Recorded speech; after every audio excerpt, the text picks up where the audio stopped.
That's very loud, right? You have it cranked? I just don't want it to do that feedback. Okay. I think we got ourselves together. We do. And we have quorum. So I ask that everyone please rise for the flag salute. Our flag is located here. I pledge allegiance to the flag of the United States of America and to the republic for which it stands, one nation, under God, indivisible, with liberty and justice for all.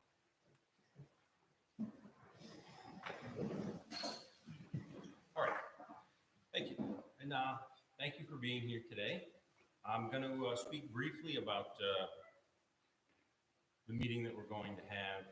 I have the default assumption that we're all members of the same community and all neighbors and hopefully friends, and so we'll have a cordial discussion, and a variety of points of view will be brought up, and we'll treat each other with respect. I know it's a contentious issue, but one of my overarching concerns for our school district and our community is that we remember that we have to live together and that we're friends and all have similar interests. We all love our kids and our families, and so we want to try and do what's best. So I ask you to bear that in mind when we do come to the public comment section of our meeting. We've never used the gavel. I've been on the board almost 14 years, I think, something like that, and never had a gavel. And I hope that I'll never have to bang on a table and tell someone to behave themselves. So I'm confident we won't get there. I just wanted to lay a little bit of ground rules because I know it's an emotionally charged and politically charged issue that we're going to talk about today. So thank you. Public comment will come in a few minutes.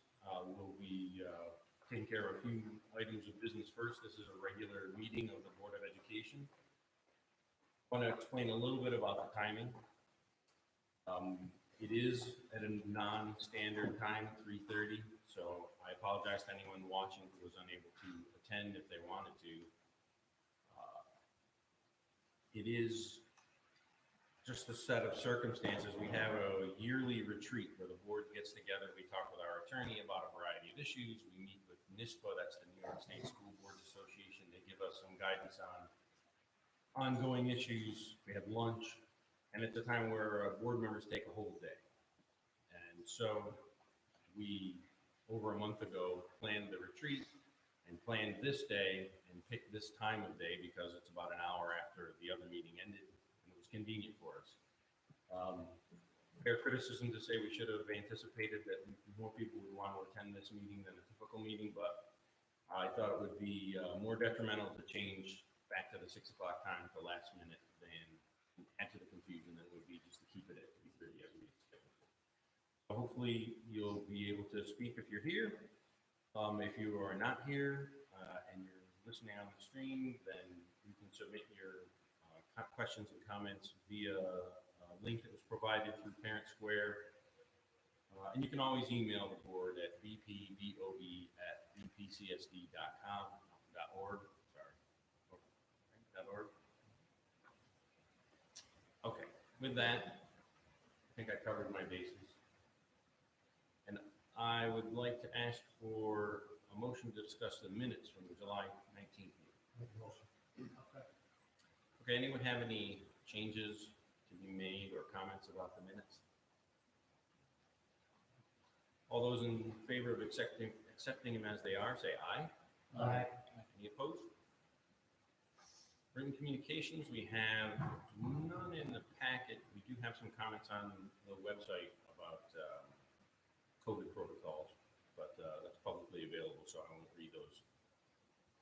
Community organizations. Are there any community organizations who wish to address the board?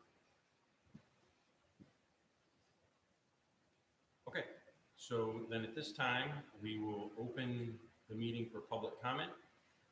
Speakers are asked to limit themselves to 5 minutes. That's a lot longer than you might think, but there'll be some leniency as long as everything's cordial.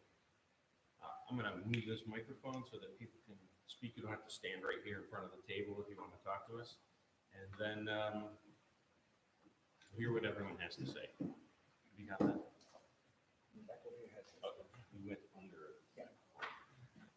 AV setup is partially constrained by capital project, and so we ask your tolerance. It is? Well, I'll move the mic closer after public comment. Thank you. Okay, so we welcome anyone who wants to come down to the mic and make a comment.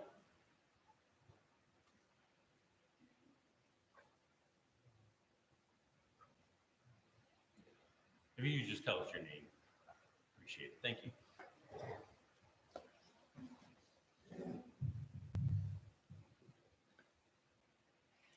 So my name is Christina. I'm a resident of the district, and the first of my 3 children will be entering kindergarten this year. It breaks my heart that her first school experience was last year in pre-K, and that she was required to wear a mask all year long. I don't want that to continue. She attends school for the social skills just as much as she does for academic skills.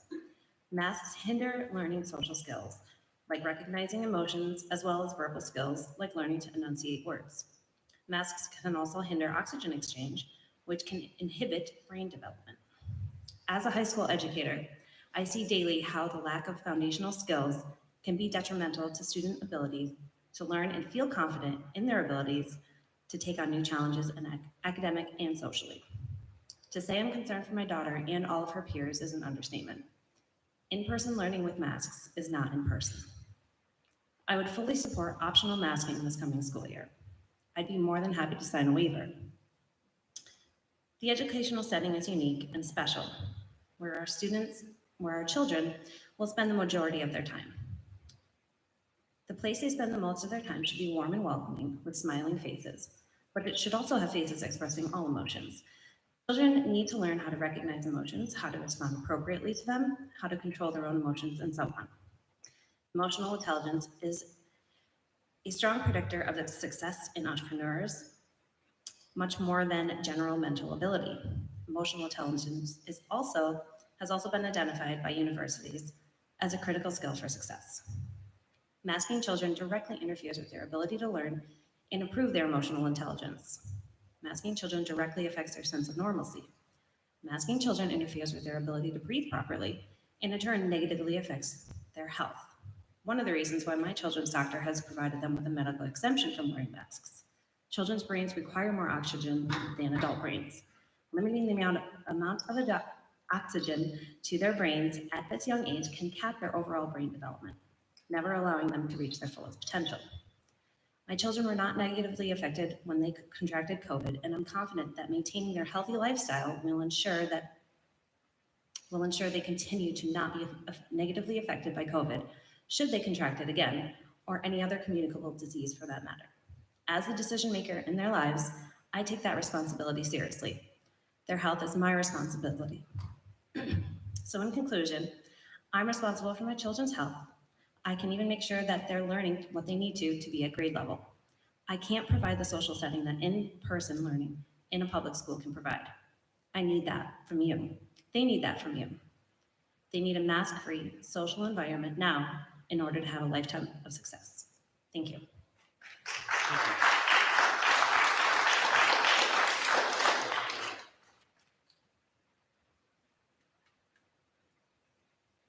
Thank you.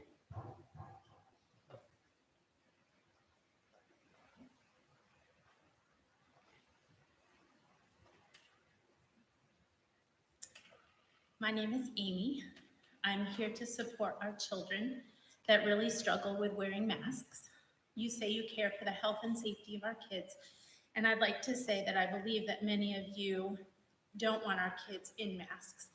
And maybe you would say that there's nothing that you can do about it because of government or something like that. Many of your students who used to love to come to school and looked forward to all the experiences that go with it are spending their evenings worried about whether or not they are going to be able to breathe or think clearly to learn all that they want to learn. They know that there are dangers to continually wearing a mask. I've seen so many people test positive for COVID and they have no more than cold symptoms. That tells me I can't trust the statistics. I've watched our kids at summer camps and at church live this summer without masks and no COVID showing up. That makes me question the need to go back to these measures. I'm all for being smart about the virus, keeping our hands washed, staying home if we're sick. But where's our freedom and choice in taking care of our own health? If you feel the masks and vaccines work, by all means, use them. But don't force it on others that don't. If it works, you will be protected. I know we are a small town under a big government, but we live in a country that began so that we could have freedom. And little by little, they are taking it away under the name of safety and protection. They make it sound really good, but one day we're going to blink. And we will no longer be a government of the people, by the people, and for the people. I've heard we're not under a state of emergency, so maybe can't be forced to follow the mandates. Somehow we need to take a stand. And the only way that we can do that is together, for the good of everyone, the ones that have immune deficiencies, that have health issues, the ones that are fearful, and the ones that aren't. We all need to look out for each other, and that includes those that are silently going into depression and truly struggle with these masks.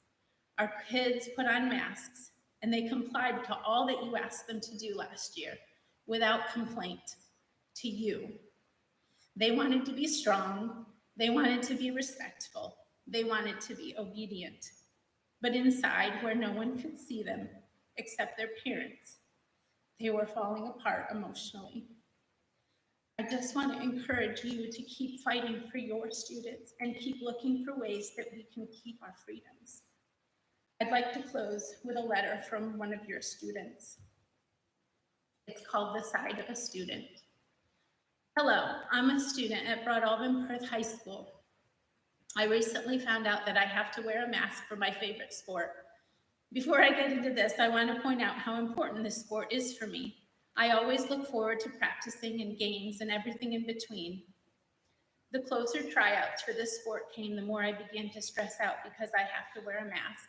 I was on vacation right before tryouts were happening, and I absolutely dreaded coming home because of wearing a mask. I also had a slight panic attack the night before. I know that sports tryouts can be stressful by themselves, and I understand that you may be thinking that all this may be from just the stress of tryouts, but you're wrong. I have tried out for sports before and never have been this anxious. Last year, I had to wear a mask and go to school every other day. I got a couple of mask breaks, but that was not enough. I always felt very vulnerable while wearing one. I felt like someone had taken away some of my senses. I am one to stress out over the smallest things, and when I feel like I cannot function to my full ability, that makes my stress levels go way up. How am I supposed to focus on my schoolwork when I'm constantly stressed because I think that I'm missing something, because I don't have the full use of my nose, and my mask cut out the bottom of my vision? The answer is simple. I can't. I think I made it through last year so well because there were hardly any tests, and just about everything was a participation grade. What about this year? What am I supposed to do when I start getting tested again? What am I supposed to do when my grades start going down because I'm so anxious and can barely breathe? I can guarantee that this will happen to me and many more students unless you do something about it. Masks would also make me very sick to my stomach. I would go into school feeling absolutely awful because I was breathing in dirty air. When you breathe out, oxygen does not come out, carbon dioxide does. Masks are made out of cloth, so I suppose some of the carbon dioxide must come out, but I highly doubt that all of it does. That means I'm breathing in carbon dioxide along with a little oxygen. A little oxygen is not enough for me to function properly. That's not even to mention the amount of germs I'm breathing in. There has to be so many germs on my mask that go into my body every time I take a breath. That cannot be good for me. I truly believe that another year wearing masks would not only be bad for my mental health, but my physical health too. I understand that some people have underlying health issues and feel safer if they wear a mask. That is totally fine, but it is their decision, not mine. There should be a choice given to students and their families on whether or not they feel comfortable wearing a mask, because some people do want to wear a mask and feel that it is in their best interests to wear one. But others, like me, feel just the opposite. They feel that masks are having a terrible effect on their bodies. I have not worn a mask all summer, and I'm still alive and healthy. Please consider giving us a choice on whether or not we have to wear a mask this school year. I'm not sure how well I will do if I'm forced to wear one again. Thank you. A student taking a stand.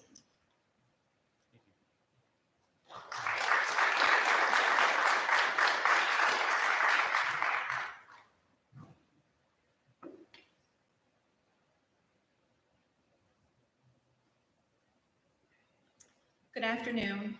Thank you for allowing us all to speak today. My name is Tanya, and my son is an 8th grader here at BP this year. I'd like to address the board on the matter of masking our children. This will also run parallel with the potential for mandating the vaccine. Before I begin, I want to clarify that when I say our children, I'm referring to my child, the one that I and my husband have raised, and I'm referring to every other parent in this district's children whom they have raised. We, the parents, do not share custody with you, the elected board, or with the government.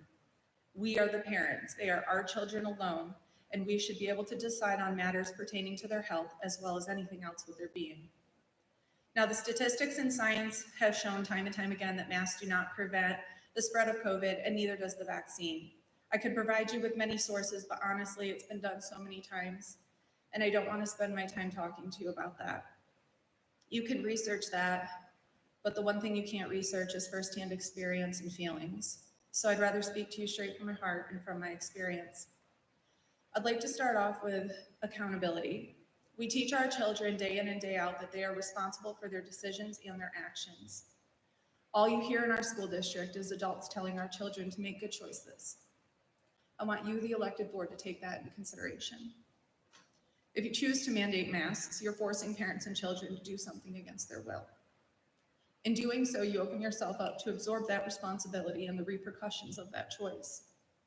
This includes, but is not limited to, our children's mental health, physical health, and emotional health. If our children develop breathing issues, depression, anxiety, sensory issues, developmental issues, etc., you would be taking responsibility for your actions if you decide to mandate. Therefore, you need to understand that we would want you to be held accountable if any of these issues come to fruition for any child in the school district. The government may have waived our ability to hold them accountable for any negative effects from the masking, social distancing, or vaccines. But as far as I know, you, the elected board, I feel would hold yourselves for any decision that you make. Are you prepared for that? Because I can guarantee you, if these things are voted and mandated in this school district, have a negative impact on any of our children, we, the parents, will not stop until someone is held accountable for the decision. Take into consideration the effect these past 18 months have already had on our children. I can speak to my child now, but I know others who have had the same or even more severe effects. As for my son, I have wiped his tears as he has mid-Google me turned his camera and mic off so that he could cry because he missed his teachers and friends. I've watched him become withdrawn, call himself a loser, dumb, and say he has no friends. I've watched him get off the bus and pull a sweaty mask off of his face. I have listened to him repeatedly tell me I can't breathe in this thing. I've gotten phone calls from school personnel because he wasn't wearing his mask properly, and that would be because his glasses were fogging up and he couldn't focus on the smartboard or his computer. I've heard him tell his teachers time and time again, I wish I could just hug you. So yes, I ended up getting a doctor's note so he didn't have to wear one when he was 6 feet from everyone. He was the only kid in his class who could remove his mask at his desk. And you know what? He never got sick. Now, after not wearing a mask all summer, being able to socialize with his friends, being able to be a kid again, and not getting sick, he refuses to put this mask back on. You gotta see that this is not okay. You have to understand what this is doing to our kids. There's so many other stories and far worse than ours. Children cannot see facial cues from behind a mask. They cannot see emotions. They cannot learn how to socialize from behind a mask and staying 6 feet apart. It's not okay. How does this not break your heart? You were elected to act as a communication link between residents and the superintendent. We voted for you because we thought you would listen to us and take our thoughts and put them to action. You have to say to yourself, after 18 months of this, after everything our kids went through last year, we need to take a stand for these children or this will never end. I'm tired of hearing people say children are resilient. Why must we always put that to the test? You have to understand children are resilient because they don't have a choice or a say in the matter. They have to go with the flow and they have to do their best to bounce back afterwards. Why do we have to put that burden on them?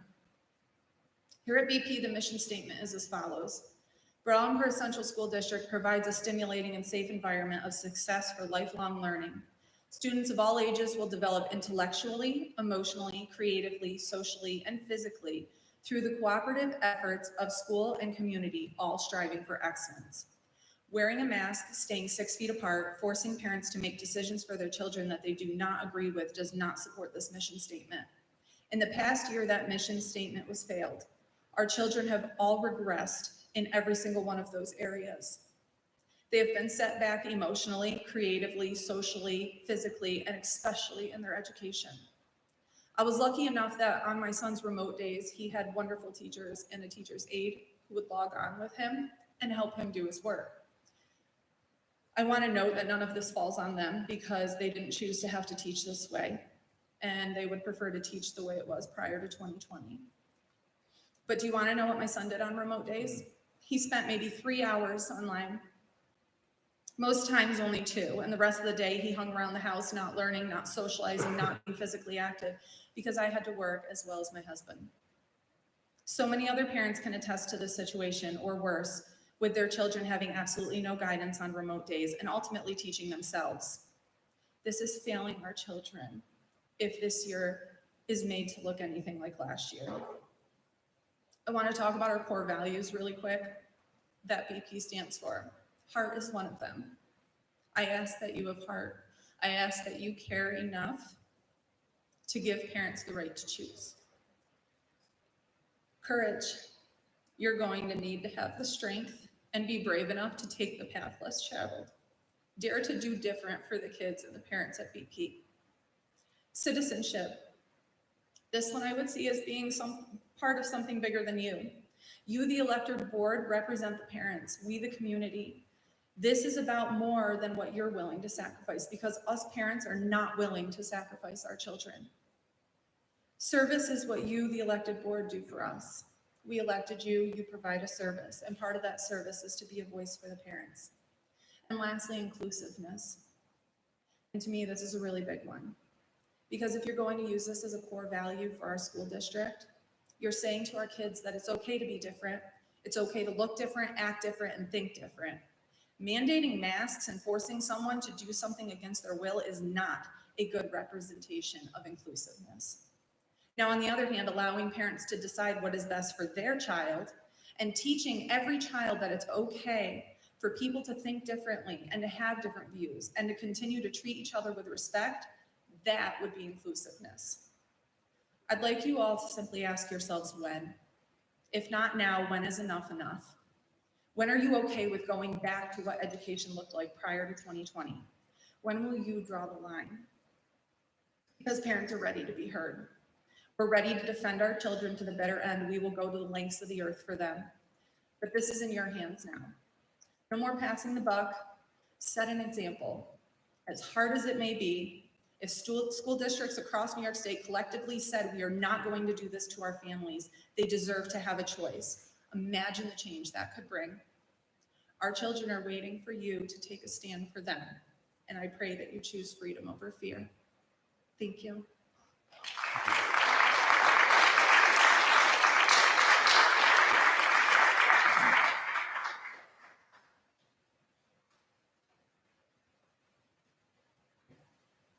Anybody else? There's another public comment section at the end of the meeting.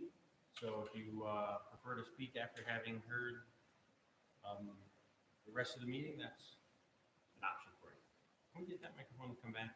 And I understand that people were having a hard time hearing online, so maybe bring it in.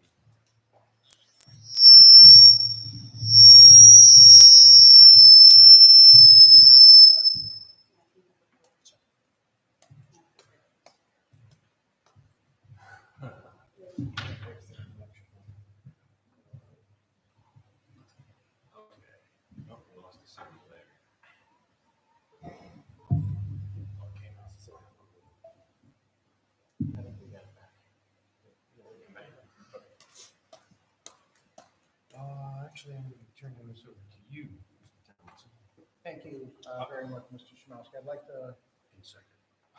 I want to give the mic over to you. Just to make take it off of there. Oh, sure. Thanks. I'm going to hand it over to Mr. Tomlinson for his report. Hopefully we won't get too much feedback. Sorry online if you're getting any of this.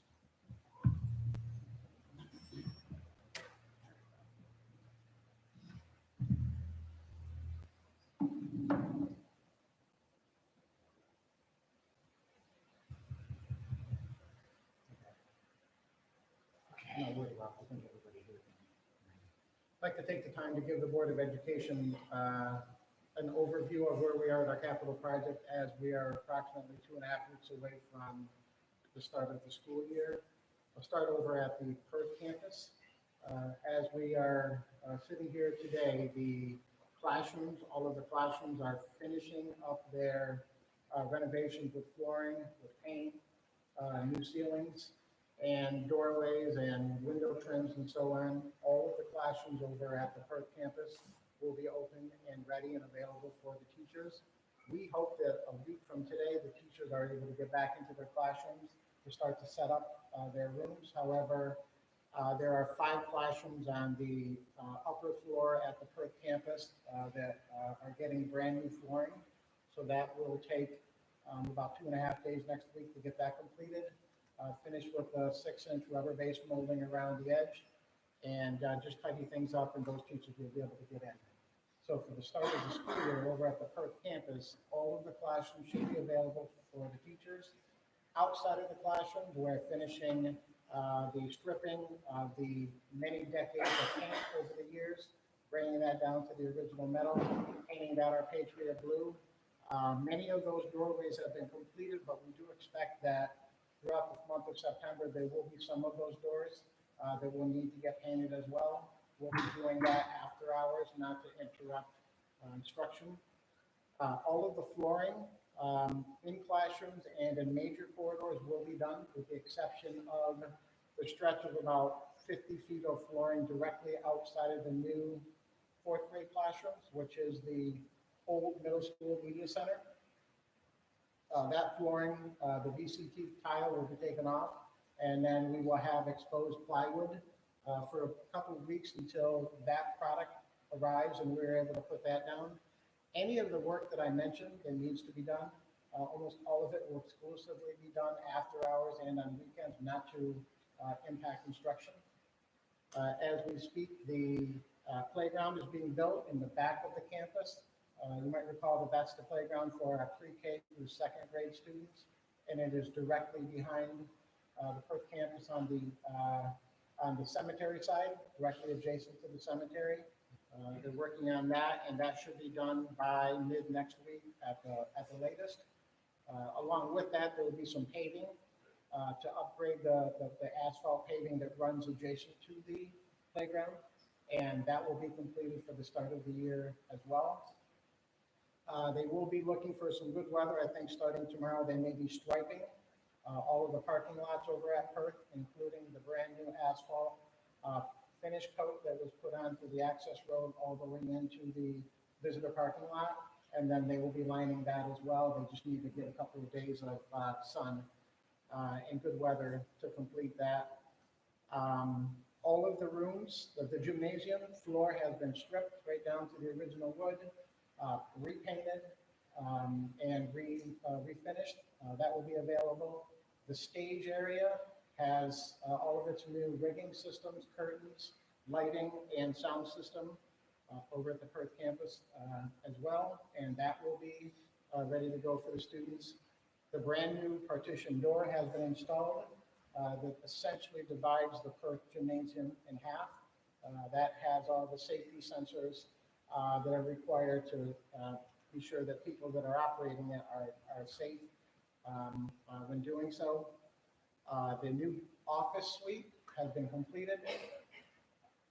Many of the monitors have been hung up on the walls throughout the campus.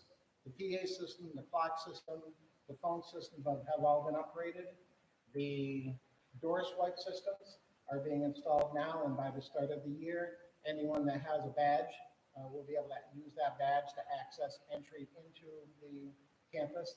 The new main entrance adjacent to the office area is complete. We're just finishing the wiring for those access systems as well. The landscaping on the outside of the office area has been completed. They have not yet planted the hydro seeding or the grass. They're waiting to get a bit more into the fall season before they throw that down. And then with the hopes of springtime, we'll see a good product from that planting as well. We are working on significant amount of landscape upgrades and cleaning up things over at the Perth campus. They will be replacing the smaller Broadalbin-Perth shield that's next to the elementary school on the front of the building with a much larger shield. That is with AJ signed right now, and they're working on completing that. They will come and install that, take down the smaller one. So we're working on getting that completed as well. General cleanup around the campus will be conducted once the majority of the work has been completed. All of the HVAC controls, every single room, every single office, every single corridor has had an upgrade to our HVAC systems, including the monitors, including the sensors.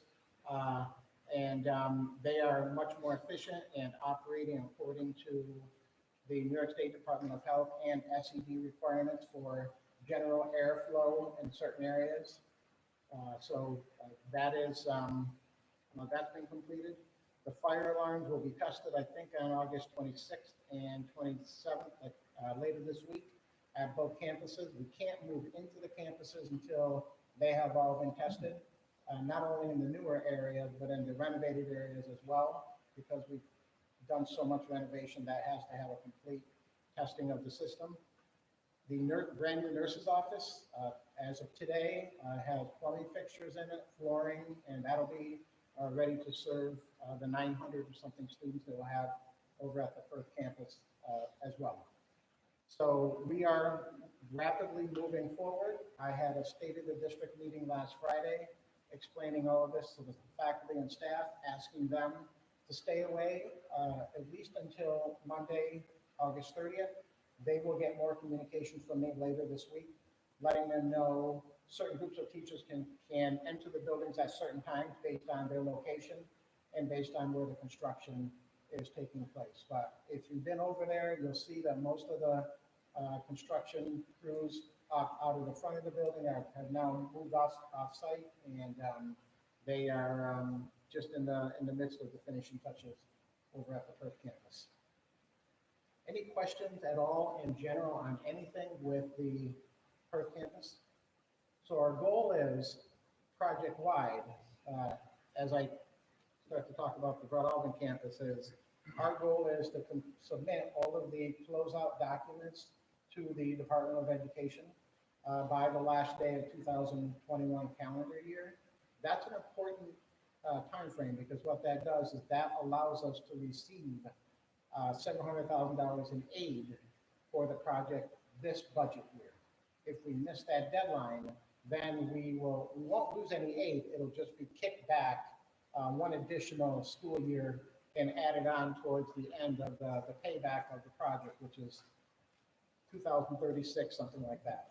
So we're aiming to get that aid this budget cycle, which means getting all those documentations into the State Department of Education, working with the contractors, getting their closeout documents, working through punch list.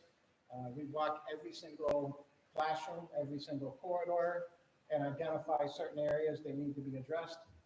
So we've got a little bit of timeline to work with, but it's rapidly approaching, so we're being aggressive with it, and we don't have, at this point, any indication that we wouldn't be able to get that paperwork submitted. Here at the Broadalbin campus, the back main linking corridor has been completed. If you're looking from the outside, looking north, you'll see all the landscaping has been installed. They're still putting the finishing touches on the paving, but quite honestly, we've had so much rain that they can't pave during the rain, so we're waiting. Probably tomorrow they'll get back there and finish that paving by the end of the week. That linking corridor is important because it takes students in the junior high building one direct path to the high school campus back to our art wing and our music wing and gymnasium wing. It looks great. It's come out just the way that we would expect it. Really a really nice finished product. All of the renovation areas throughout the Broadalbin campus have just about been completed. The main office entrance, which is a lot of focus is on that area now.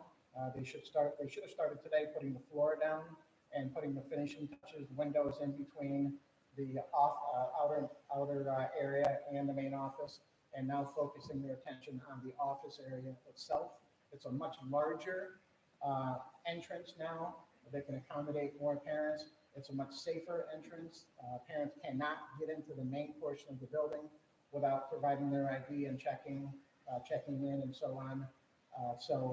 That's the primary reason for the redesign of the office area. Directly above that area is a conference room.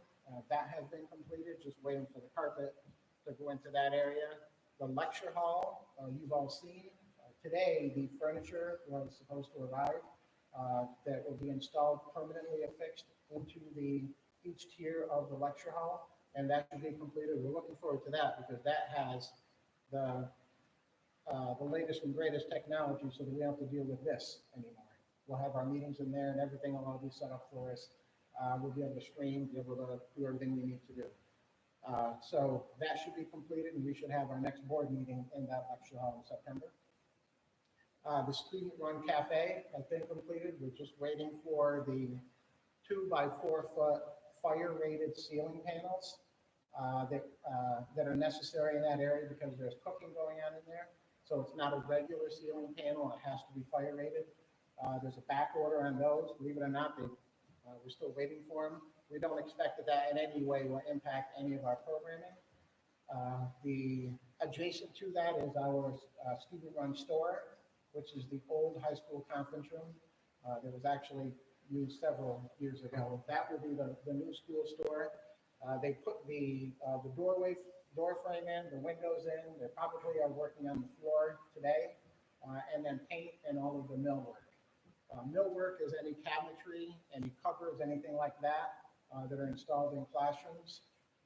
Quite honestly, a lot of that millwork is made overseas and it's stuck on cargo ships. But we're optimistic that all of that will arrive on time and we'll be able to get that installed and have those facilities available for our students as well. Almost all of the classrooms are just about ready for our teachers to get into. We're excited about that. Many columns, if you walk out into that lobby area, you can see the original 2003 columns that have probably thousands of 1-inch tiles wrapped around it. The problem with that design is they are kicked off of the base. They're not that permanent, so they've been kicked off of the base. We are removing all of those columns, and they're going to get a new anodized metal column, which eliminates all of the tile. So we have 21 of those columns scattered throughout the district that are now about 20 years old and just been beat up quite a bit. So that would be one of the last things that we do in the project. If you go to the second floor above the media center, all 3 of those columns have already been removed, and we're getting set to install those anodized wrap around them. It'll be a much cleaner look, and it'll have a much better longevity for our students and the buildings in general. The junior high wing has been completed. There have been 400 and something lockers installed in the hallways, which used to be the first grade wing and the kindergarten wing. They have all been busted through into the classrooms. They've been installed into the walls. The classroom and the inside of the classroom, all the sheetrock has been done, painting's been done. Any flooring that was impacted by that has been patched. The new life skills room, which has 2 stoves, washer and dryer, 2 refrigerators, they are complete and ready for our students. New flooring, brand new tile floor, that entire corridor coming out to where the old TLC gym is, still is, but that's all brand new tile there. The old marmoleum, that wing was built in 1995 and was 1/4-inch marmoleum. and we had a vapor barrier issue where moisture was getting underneath and causing that mullion to buckle. So that's been removed and tile has been installed, and we won't have any issues with that. The one area at the Broadalbin campus that will not be completed for the start of the year, and it doesn't impact our classes, we already have another location, is our brand new technology room. That technology room is in the old TLC Media Center. So it will now be a technology room with band saws, drill presses, computers for our CAD classes and engineering classes. We're waiting for the ventilation system, which will be a ceiling mounted ventilation system with air ducts coming down. There's a little bit of a backlog on that. We do expect that it will arrive within the next couple of weeks. Everything else has been worked on and completed. Walls have been built. We're working on the ceiling, the floors, and everything else, just waiting for that air system to be delivered. So we expect that will be done in, we think, the first couple of weeks in September. It will not impact programming because those students are placed in another classroom for the first couple of weeks. The main high school locker room, which are the boys and girls adjacent to the main gym. In the design 2 decades ago, it forced the students out into the hallway and then entering into the gym. We've redesigned those locker rooms, so now they filter out of the locker room through this. There was a storage room. It was never clean. There was stuff just thrown all over it. That storage room is now the entrance and exit from the male locker room on the right and female locker room on the left. So now the students no longer have to be filtered out into the hallways to get into the gym. So that work is being completed. They're actually putting the tiles up on the walls today. The junior high locker rooms, which are directly behind Mr. Gifford's office and adjacent to the fitness center, they have all been completed. Lockers have been installed, and they're ready to go for students for the start of the school year as well. And the good news is that mask or no mask, students will be able to use all their lockers this year. We're getting back to normal with lockers in the hallways and in the locker rooms, and that's a sign of good things to come. Outside, you can see that we have Bass Hatfield on site, and they're getting set to build the restrooms that will be below the press box behind the main bleacher section. So I would expect that a good portion of that building will be built by the end of the week. I see a cement truck out there literally right now. So they should have that portion built within the next week or so. The actual press box is actually being built off-site and then will be brought and dropped on top of the restrooms. We don't expect that to arrive on campus until late September, early October. Our hope is that will be usable, and we will be able to use it for one of our last football games. We have soccer all season long, and also our soccer games as well. So they are doing all of the site renovations. They're putting up brand new black vinyl fencing from the transformer all the way over to where the old gate was, where the ticket booth was. Brand new black fencing there. There will be 2 columns, 6 foot 8 high columns with an arched entrance that says Home of the Patriots, with a double gate where you're walking in. It'll have a much nicer appearance. It's cleaned out in there. We're renovating the concession stand area. We're blocking off the backside of that building, all the electrical panels and stuff. The bottom portion of the building will have nice architectural stone around the bottom portion of the building that will match the architectural stone on the bathroom portion of the press box. And then the entire Morton building will be painted, repainted, and freshened up, along with brand new doors on that building as well. So general cleanup in that area. It's been a long time since we put some time and effort into that, but we expect that will come out nice for all of our spectators and visitors to enjoy. And then the last phase of our project will be the tennis court area. which is now still a construction staging area, which is at the bottom adjacent to the baseball field. That will be 4 tennis courts, excuse me, with pickleball courts painted on them as well. So 4 tennis courts, 4 pickleball courts, and then a basketball court, which will be on that end of the tennis courts. Full-size basketball court for our students that have for a number of years missed that basketball court that they enjoyed so much out here where the construction trailer is. So they'll finish up that area, they'll clean all of that up, and that should be ready. I would say it's the last part of the project. I would say probably late October, mid-October to late October. And that'll be ready to be used if we have a late snowfall this year, but certainly ready for the snowfall.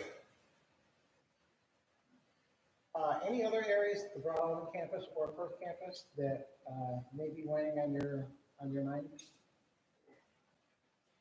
Whatever's left over doesn't get completed this year in kind for the certificate of completion. Is that the right term? Whatever's not done in time for that. Have we got a variance? Are we within a certain dollar amount that allows that stuff to be completed after the beginning of the year, so we'll still get the full aid package or the full aid on the bonds that we submit? Is that right? Yeah, so the certificate of completion is actually submitted in 2 separate packets. The project has a building project number for the Perth campus and a building project number for the Broadalbin campus. So theoretically, we could get partial aid by submitting Perth and not Broadalbin, or Broadalbin and not Perth.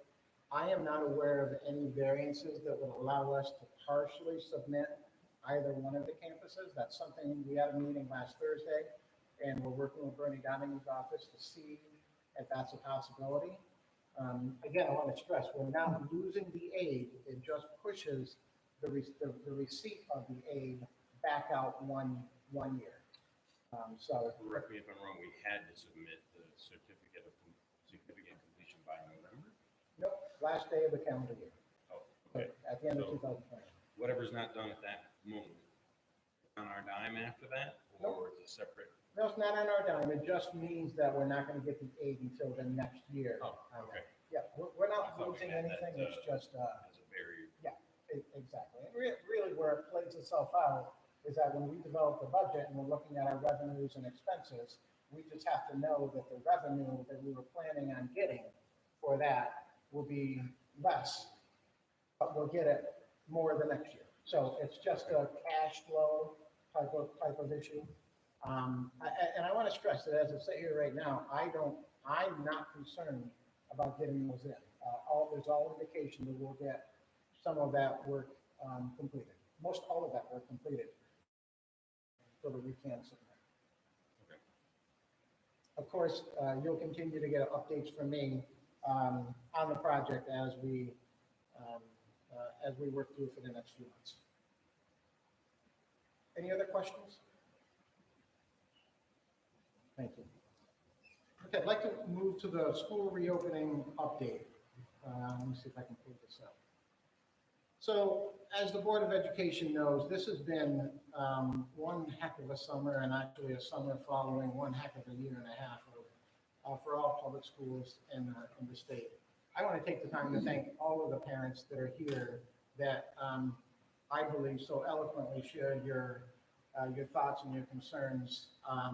And quite honestly, much of what you said, I feel the same way. I have a daughter in high school that feels much the same way all of you do regarding the concerns. What I'm here to do today is part of the presentation that I'm giving you today is a result of the change in decision making. So literally 2 months ago, you might all remember that not one school board of education across New York State had a choice. Every public school was required, and every public school board member was required to follow the law. You as an elected official had to follow the law. That's not the case today. You actually, as a Board of Education today, as you sit here, have a choice to make and have a decision to make. And that's a pretty heavy burden. Because not only have you heard from people here this evening, you've also heard the counter argument. You've heard the other people that have reached out to you sharing concerns with the not requiring masks. As I sit here, I don't have the luxury of having an opinion. I'd like to, but in my role as a superintendent, along with every superintendent in Fulton County across the state, all carry the same burden. I recognize that my number one responsibility is to give you the information as it's presented to me, and then allow you now have a choice that you didn't have 2 months ago. That's the most important thing to stress to you. And that choice, that is a very important decision, because quite honestly, you as Board of Education members are responsible as a public school system. We educate every child, and that's a requirement that we have as a public education system. Unlike a private institution where if I want my children to go to CBA, they have a different standard of responsibility than you have. There's no greater responsibility than to be a public school Board of Education member. And that's an extreme challenge to all of you. I want to explain to you how it is that I put this proposal together and where it is that I get my information. First of all, my information, where I get it, is the same exact place that every superintendent in the state gets their information.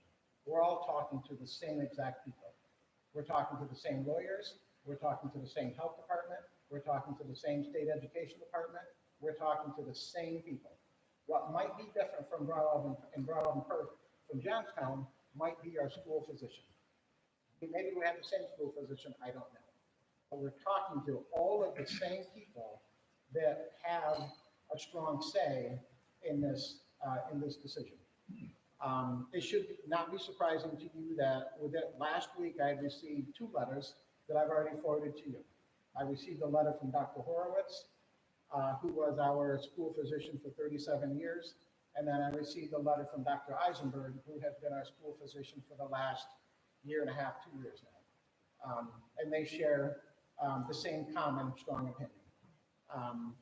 That letter wasn't asked for. They sent them. I'm going to guess probably every school physician is sending a letter to the superintendent with a recommendation. I have a meeting tomorrow morning with the Fulton County Health Department. I will tell you that I have met no less than 3 times a week with the Fulton County Health Department. Last week, on a joint meeting with the Fulton County Health Department and the Montgomery County Health Department. Those meetings are important because those are the people that are going to dictate quarantines. As I give you this proposal, there are 2 primary goals that we have. Keep people safe, whether they're students, whether they're faculty, whether they're staff. And the second goal is to keep students in school. We do not want quarantines. We don't want kids to be in school today and out tomorrow for 10 days and back in and then out.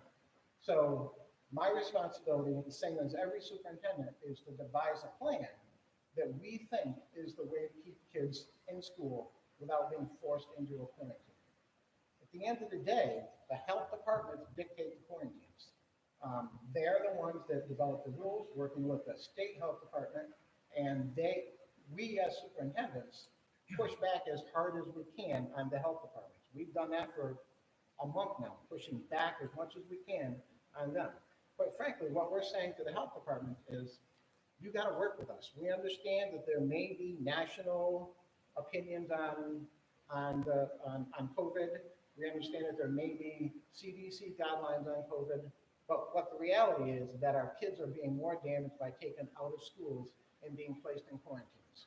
That is the same voice that came from me, that came from every superintendent that I'm with in our region. I can't speak for other superintendents and across the state. I can tell you that this plan was devised along with superintendents from Shenandoah, Niskayuna, Burnt Hills, Ballston Spa, and Schenectady. So this plan that I'm presenting is not just built in isolation in Broadalbin-Perth. The fact is, our children here in Broadalbin-Perth are very similar to children in Ballston Spa, very similar to children in Burnt Hills, very similar to children in Amsterdam and in Gloversville. maybe there's varying socioeconomic status, but the reality is that most of our children are all the same in terms of what they experience. So my responsibility is to think about Broadalbin-Perth and think about it from the position of, as a public school superintendent, how can I best meet the goal of keeping people safe and keeping kids in school? That is the goal. So this proposal here, I'd like to take the time to go through with all of you. Basically, the background is simply, it's built using a variety of documents, mostly from resources from Fulton County Department of Health, from conversations with Broadalbin-Perth District School Physicians, prior school physicians, current school physicians, conversations with all HFMOC superintendents, input and communications from parents have been emailing me also on both sides of the argument. And I want to stress, if I haven't already said it, I don't take the position this argument is better than this argument, but I have been communicating with parents all summer long. And then work internally with our administrators, with our teachers, and so on. The recommendation is establishing a layered mitigation strategy. In other words, utilizing data. Now, we could sit here and we can argue data is not correct. And take different viewpoints on data. We all understand that there are different belief systems surrounding the data. No public school superintendent in Broadalbin-Perth has the luxury of not trusting the data. In fact, we are required to trust the agencies that give us the information. We don't have a choice with that. Again, I want to stress, I don't. You have a choice as a Board of Education, but I don't have a choice, and nor does any school superintendent have a choice. So the layered mitigation strategy is a strategy that utilizes the data relevant in our county on the levels of transmission. So with the levels of transmission, you've all seen it, there is a transmission chart. And it is blue with the lowest transmission all the way to red, which is the highest transmission. I'm sorry, I have a copy that Mr. Shustak didn't have. He doesn't have a copy of this document since he came in later. Thank you. One of the things that I'm sharing with you is that in following this, what you remember the school year to be last year, I'm going to ask you to kind of set that aside. Remember the everything that went wrong with that, and try to understand what my proposal is that could be much better than that. One of the things that you'll see with this is that in any of the transmission levels, so whereby we had to keep students 6 feet apart last year, you are now going to see students 3 feet apart. The recommendation is that we open school with 100% of our students that want to be in school. In fact, my recommendation to you is that we are now offering a remote option, that students have to be in school. That can be done with 3 feet distancing. So utilizing the layered mitigation approach utilizes the transmission levels from blue to red. We'll talk a little bit about in-person learning versus remote learning. There's not an educator, there's not a psychologist, and I don't believe that there's a parent in this audience that doesn't believe that children must be in school. Children can't be in school today, out tomorrow, 10 days later, possibly out a week later. To me, that's one of the most damaging things. Aside from wearing a mask, it's just as damaging to not know whether you're going to be in school. So we have to, as a school system, my recommendation is that we implement a system that almost guarantees that kids will remain in school as long as you allow me to push back against the quarantining and work with the county on that. But students need to be in school. I don't know that there's anybody on the face of the earth that would disagree with that.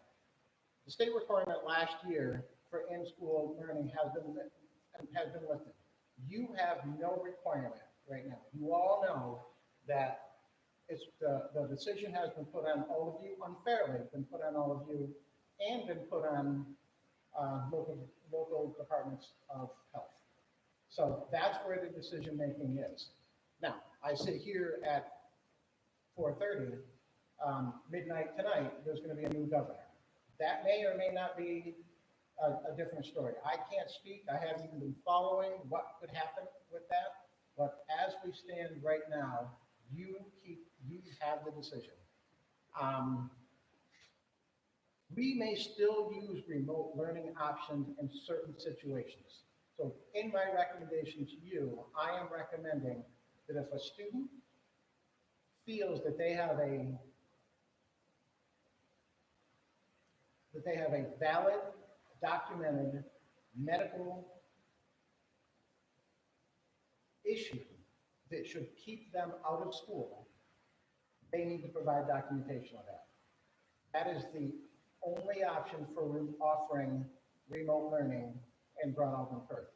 And that offering is a full year. That's not a parent can say they're going to be remote September, then change their mind and bring them back in October and keep changing their mind. Once the request for remote instruction is made, it has to be supported by valid documentation.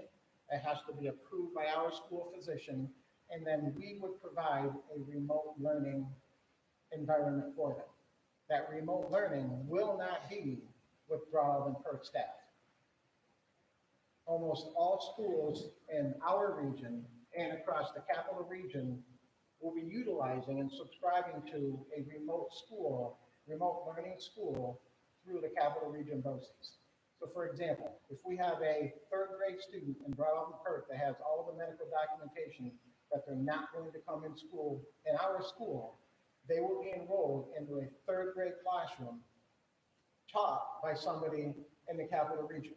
It could by chance be taught by a teacher in our region, but the fact is they will be sitting at home enrolled into a remote class through capital region BOCES, not Broadalbin-Perth staff.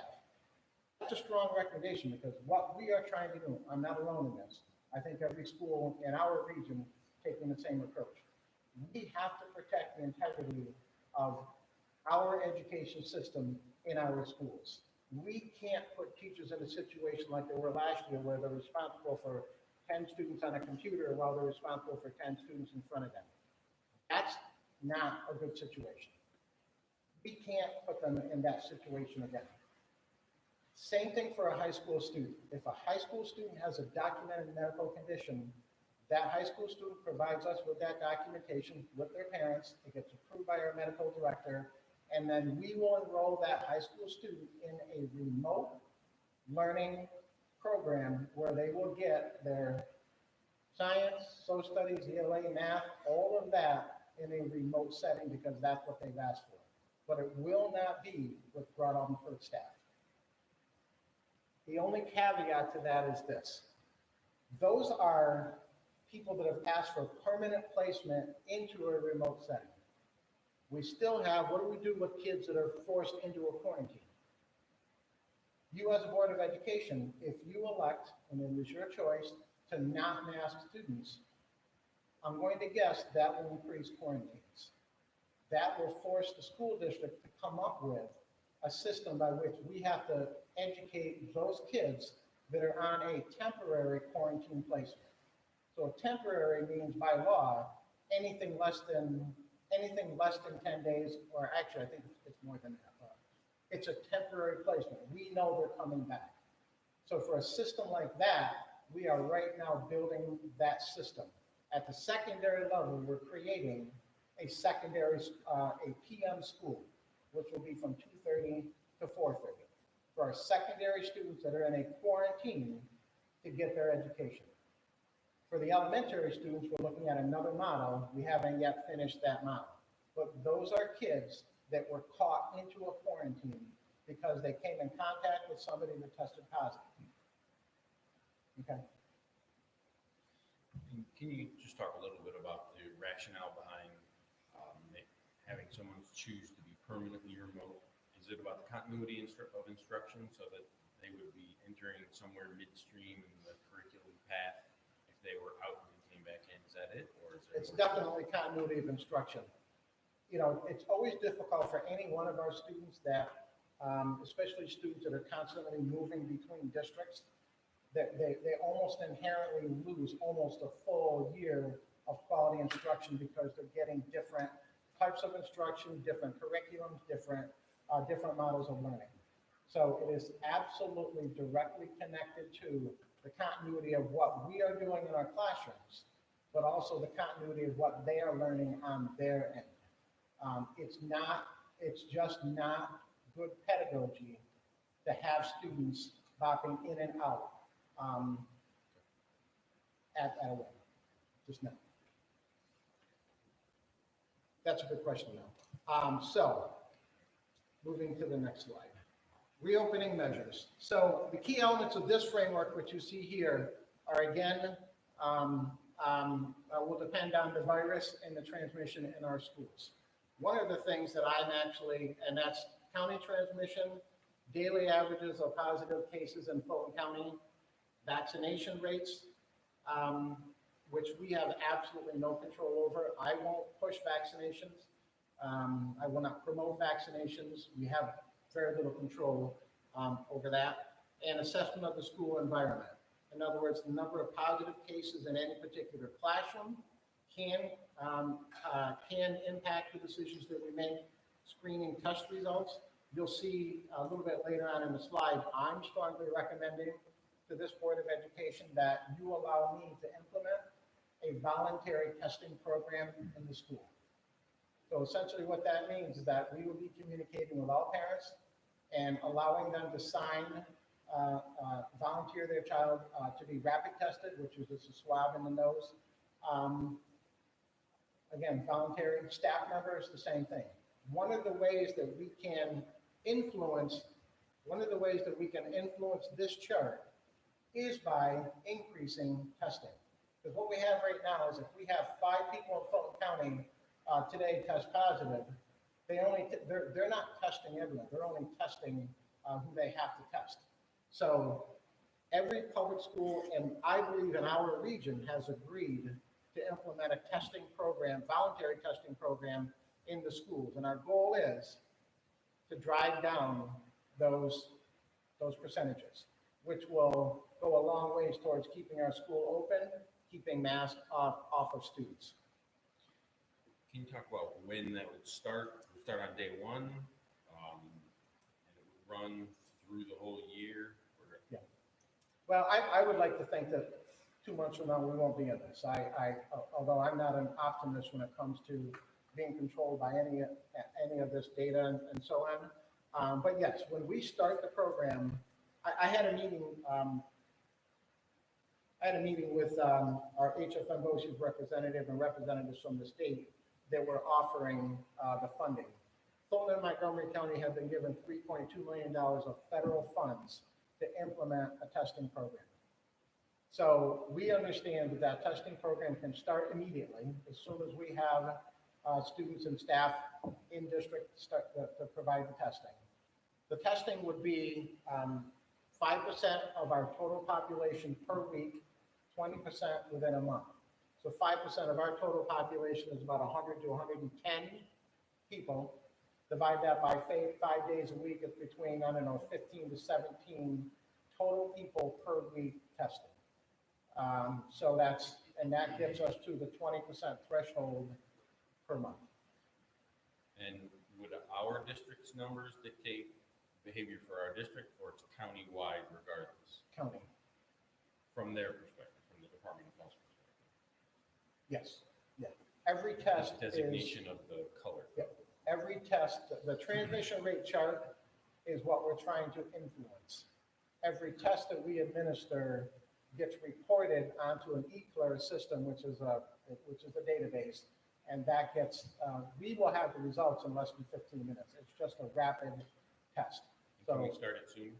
what's that? Can we start sooner? We can start tomorrow if you wanted to. We have hundreds of tests in the nurse's office. My reason for asking is I think that sorry, I'm interrupting you, but I think that the current designation of our region is orange or high transmissibility is probably false, given the absolute number of people who have tested positive. It's a tiny percentage of the population. So Right. we're entering the school year with under a false presumption that there's a high transmission rate when we really have no idea. So we have students in practice, we have staff here in the building. Maybe they volunteer to be tested. We could start pushing into that pool of numbers and get a more realistic, it still won't be a realistic estimation, but we need something. So What do you we do? applied last year, Broadalbin-Perth applied to be a limited laboratory agency.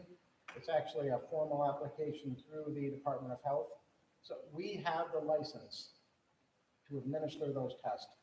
One of the recommendations that you see in our personnel, and I'll talk about it in our federal funding report, is that I'm recommending that we hire an additional nurse and that we hire an additional assistant in the nurse's office to allow us to handle all of the issues partly related to COVID. So to answer your question, yes, I don't know of any reason why we couldn't start the testing. Again, voluntary. There's a form that has been created that all schools in the HFM region are using. It's the same exact voluntary form that people would sign. But I don't know of any reason why we couldn't start that. And is it limited just to the school population? That's a good question. What if people from the community wanted to come in? and I will volunteer? find that out. I don't know the answer to that, but that's a good question. You can test me every week. I'll find that. And we'll test 500 people a week if we can. I'm willing to Yeah. tickle in the nose. I know that's it. Yep, I will get that answer. That's a great question. So the reopening goal, we're going to take proactive steps to meet the goal. Again, the goal being twofold: health and safety of everyone in our buildings and keeping kids in school as much as we can. Maximize vaccination availability for staff and students. I'm not going to promote vaccination, but I am going to offer vaccination clinics. We're working with Adirondack, and can't think of the full name, to come in and schedule a vaccination clinic in September and a vaccination clinic in November.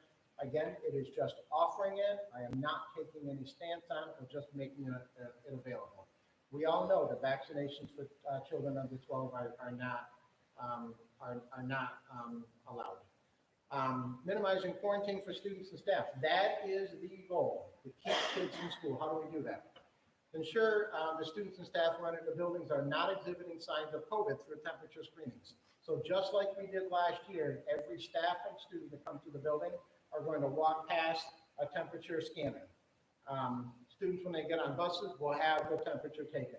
We will not be requiring staff, and we will not be requiring students and parents to fill out the screener that they had to do last year. That is not a requirement this year.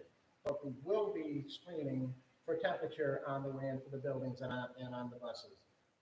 Using masks as determined by the governor and our reopening plan.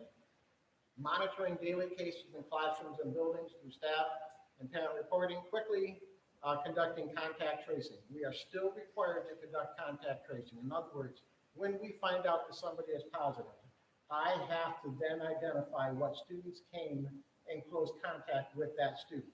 I want to give you the benchmark of what that is. So if Steve is positive, I might be about 3 feet from Steve, but let's just assume I'm not 3 feet from Steve. I am not considered in close contact with Steve. It has to be, now I'm within 3 feet.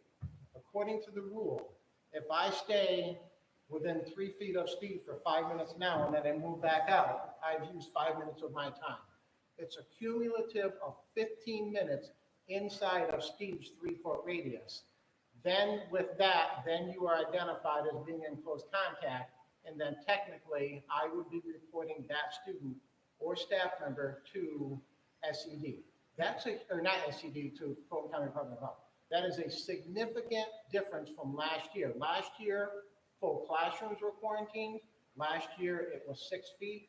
It's 3 feet now, and it's a total of 15 minutes, and it doesn't have to be all at the same time. I might be here for 1 minute, now I have 14 minutes left, and so on. So it's close contact is defined by within the 3 feet for 15 minutes. We do have the contact trace in the school. We don't have a choice with that. Can I ask you a question? Go on ahead. that?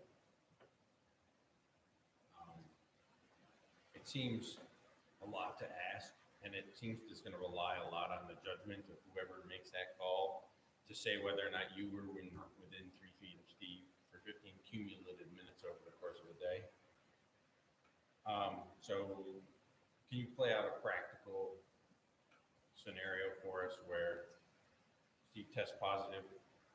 In the judgment of someone, all of Steve's teachers combined would have to say how many minutes they thought you were within his bubble. It seems it's a standard that's going to be very tough. I'm trying to imagine how that would work. It may play into our favor. It may play into our favor where we say, well, no one was within Steve's bubble for 15 consecutive minutes, but then it's a pointless standard. So I'm wondering.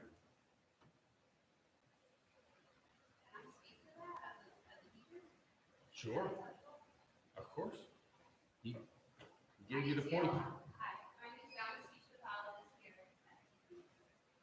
While I'm not in the classroom, me and my colleagues, as we all experience this every day. So if you place yourself, say, in an elementary classroom, we got really good at making our seating charts and keeping our kids where they are in the desk, say, the four around me. Then when I transitioned to circle time, or we were together, those same four were around me. We went to special to try to use that same structure. So then that way, if the child was identified, we could minimize the quarantine and we could keep consistently and know that they did have close contact. So this past year really taught us how to organize the best that we can to minimize, but to also keep track.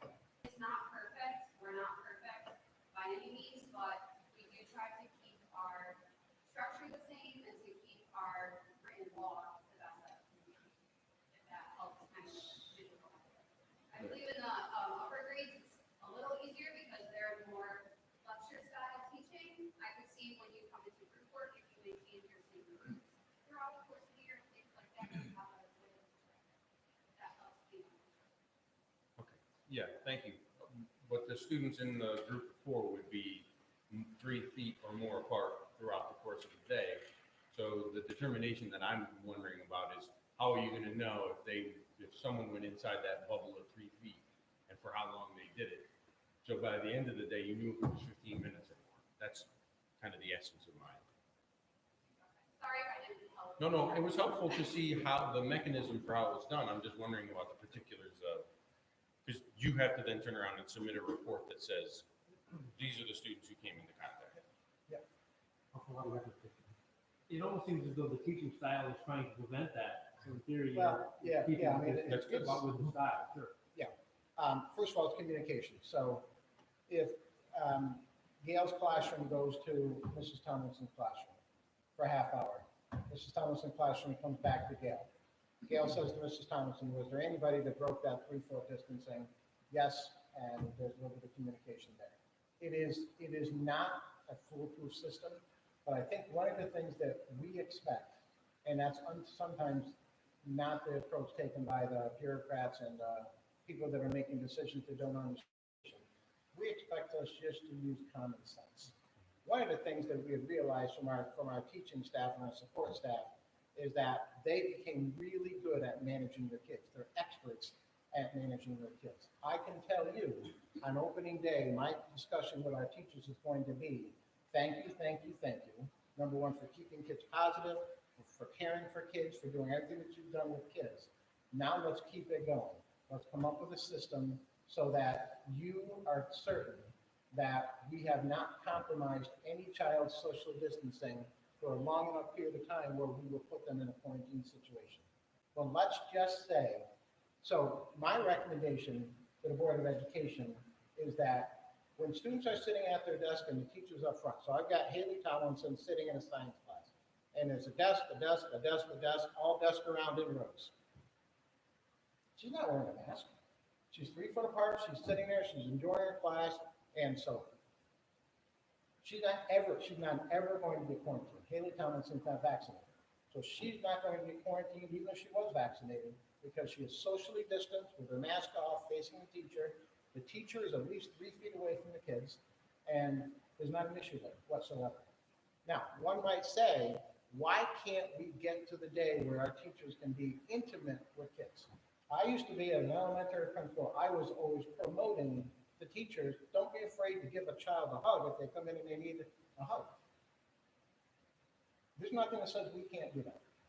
I think we need to get back to that. So what I'm suggesting is the common sense approach that says to parents, we're going to care for your kids, we're going to love your kids, but we have a way of doing it within the system that is completely different than the system that we had last year, where we had to stay 6 feet away and it was 6 feet away and a mask. That is not what we're suggesting. So, but Ed, your question is well taken. It is a very complicated task that we have, but I'm confident in our staff, I'm confident in our teachers that we'll come up with a mechanism. But I will also say this, we're going to take the more sensible approach when communicating to the health departments, if that makes sense. Okay, can I ask something?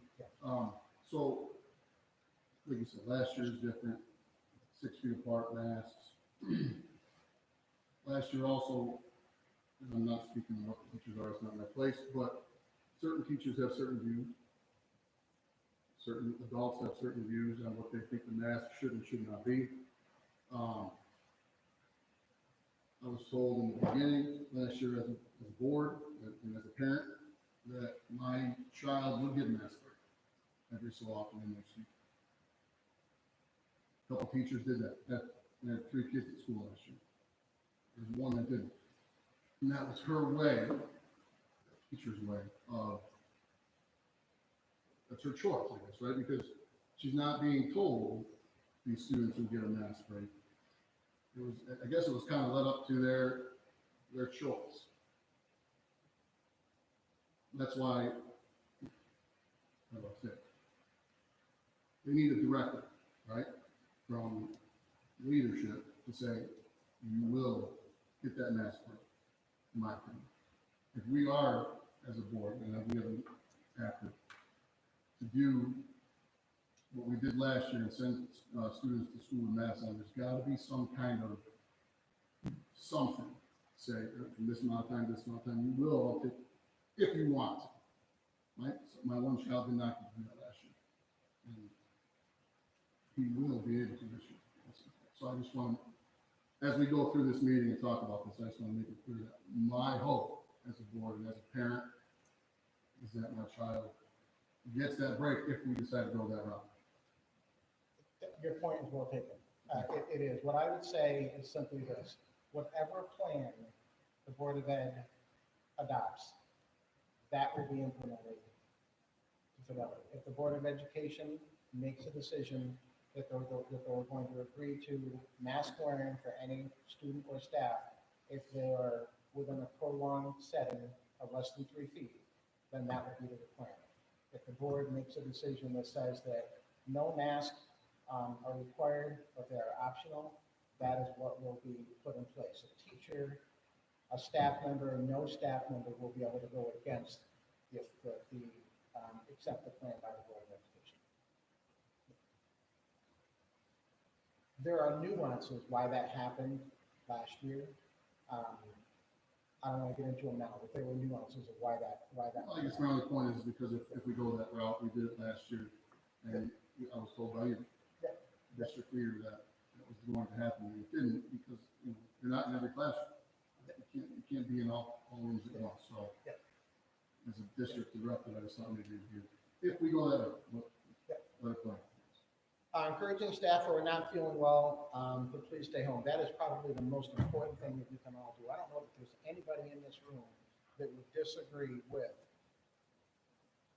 the leadership and the Board of Education continuing to push out how important it is to keep kids that are not feeling well to stay home. Whether you're for or against masks, it's just the right thing to do. Monitoring the overall wellness of staff and students. What that means is the social and emotional wellness as well as the physical wellness of our kids. Encouraging hand washing and sanitizing.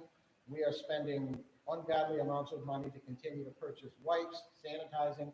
We'll have all of our sanitizing stations. We'll still be working with all of our students to be doing the right thing with that. Maximizing ventilation in classrooms and on buses. We have spent over $1 million on all of our HVAC systems.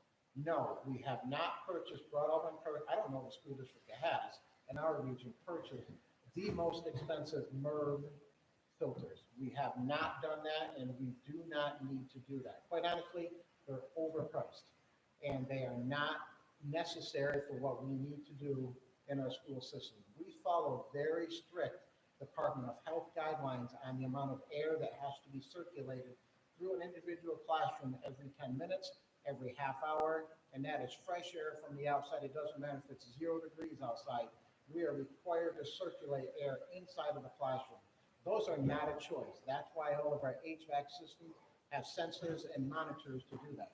There is not one question, maybe right now because we're all hot, but there's not one question on ventilation and airflow in any classroom and in any area in our school system. We do not need to invest in the significantly overpriced MERV filters that the data shows does not give you the greatest return.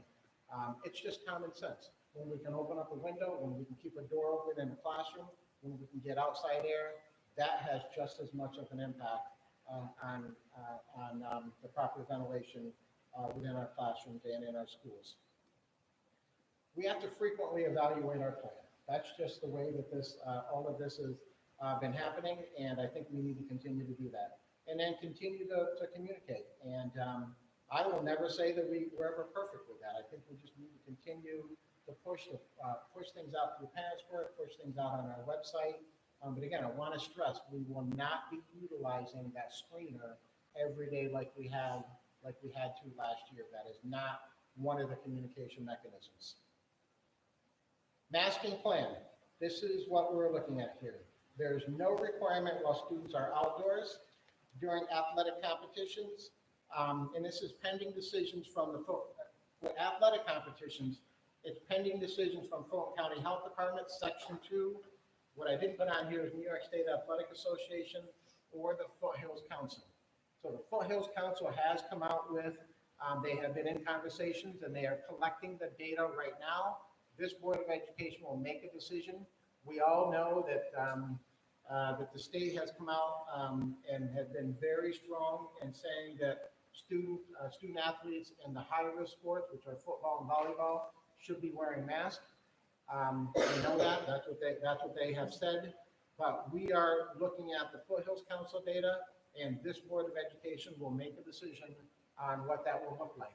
We also have to make a decision on masking of visitors in our gymnasiums. There will be no masking. I can assure you there will be no masking of anybody on our outside facilities. But visitors and social distancing within our gyms, obviously, we would expect that people would be respectful and social distance within the gyms as well. Recommended but not required in hallways and classrooms. We will be making the decision. This Board of Education will be making the decision based on additional requirements that might come out. I would say this, that this time, I'm not sure what time it is here. Exactly a week from today, I will be offering a virtual public forum and where we will be presenting the final plan to all of our community members on what the masking rules are, whether we will be requiring masking in certain situations, not requiring them in other situations. That will be presented to our community on Monday, August 30th. I believe the start time is 6 o'clock. It'll be virtual though. It will not be in person. Always required. This is not a choice by any of us in this room. It's still a federal law that on any public transportation, children and adults need to wear a mask. That's bus drivers and any students on a school bus must wear a mask. However, there is no social distance requirement now. So where last year we had to put one student in a seat, now we will have 2 students in a seat, but they have to wear their mask. That is not a choice. this Board of Education has. That is a federal law. We will be looking to open up windows and just provide more circulation of air in the buses as well. But I do want to stress that the masking on buses is required and not an option. Can you read that, or go over, I see the asterisk portion of the previous slide, sorry to make you rewind there, Yep. but. Students, students may choose to wear a mask at any time during the school day. By CDC rules, students who are exposed to an infected student will not have to quarantine regardless of vaccination status if they're properly wearing, I'm glad you stressed it, properly wearing a fitted mask during the time of exposure. I hadn't heard that one yet. That's one of the arguments in keeping kids in school, is that they will not be placed, they will not be reported for consideration in quarantine.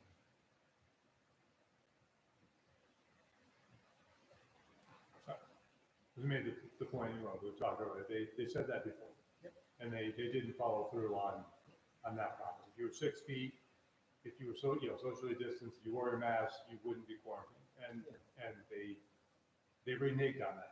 Let me explain one of the other significant differences that I know of this year versus last year. At the start of the school year last year, every school system in our county had to submit a seating chart for every single elementary classroom and every single period class with every single secondary teacher.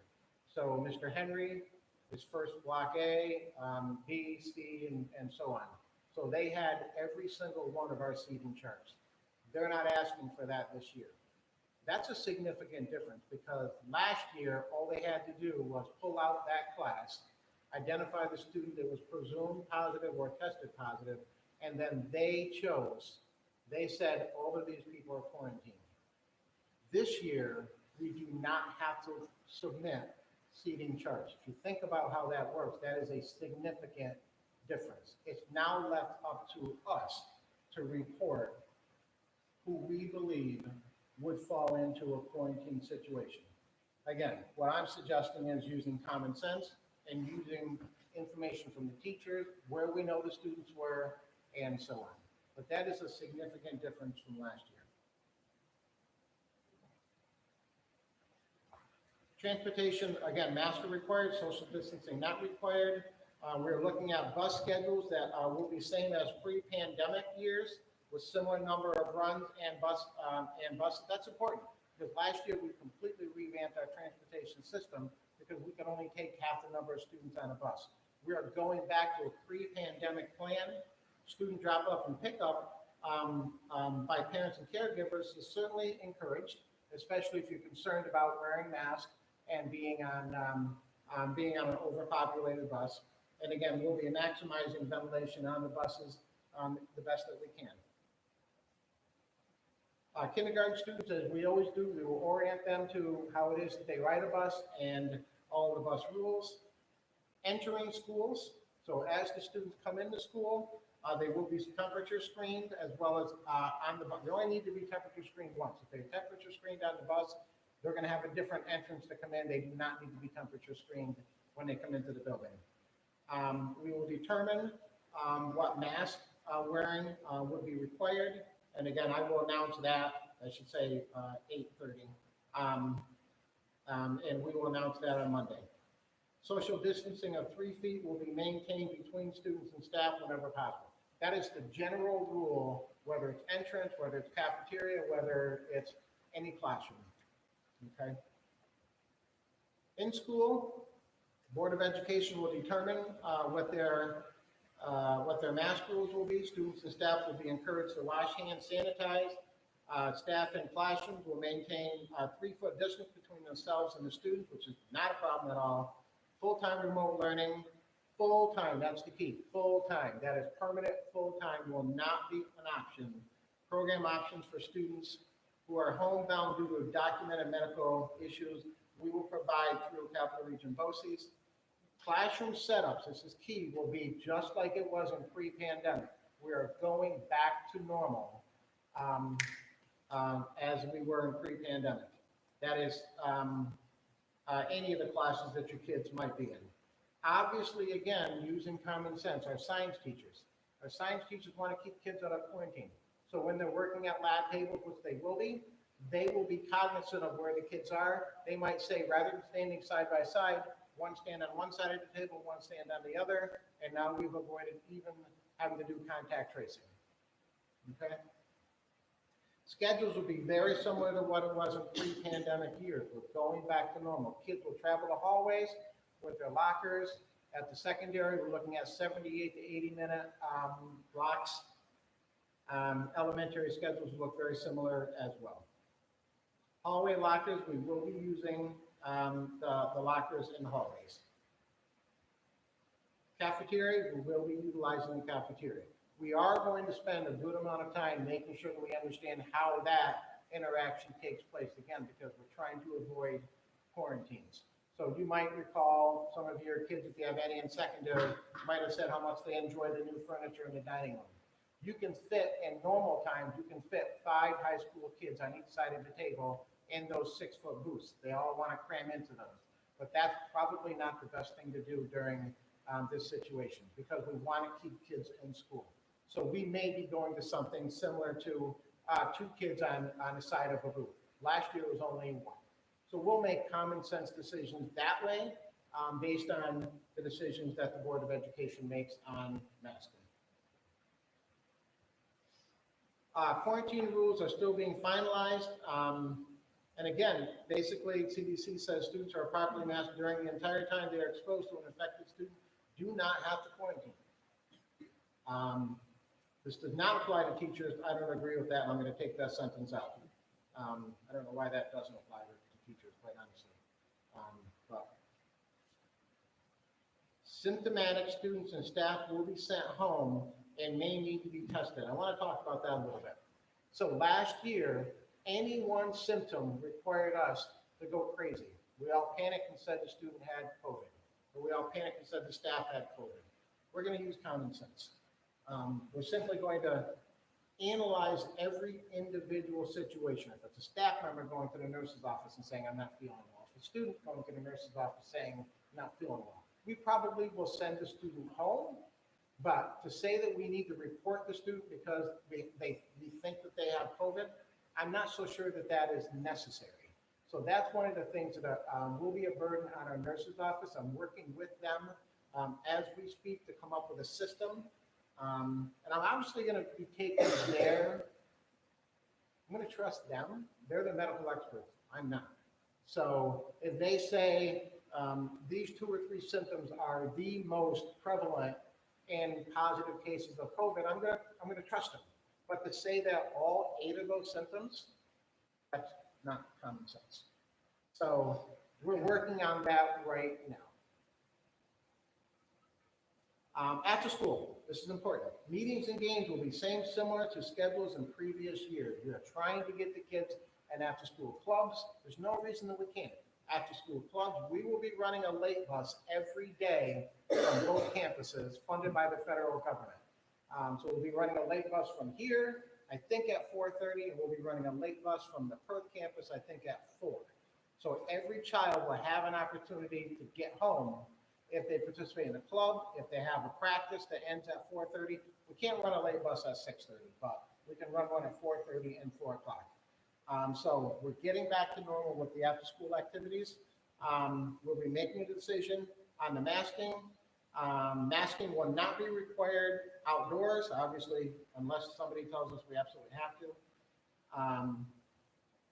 Visiting schools and attending events. So we often have visitors come into our buildings.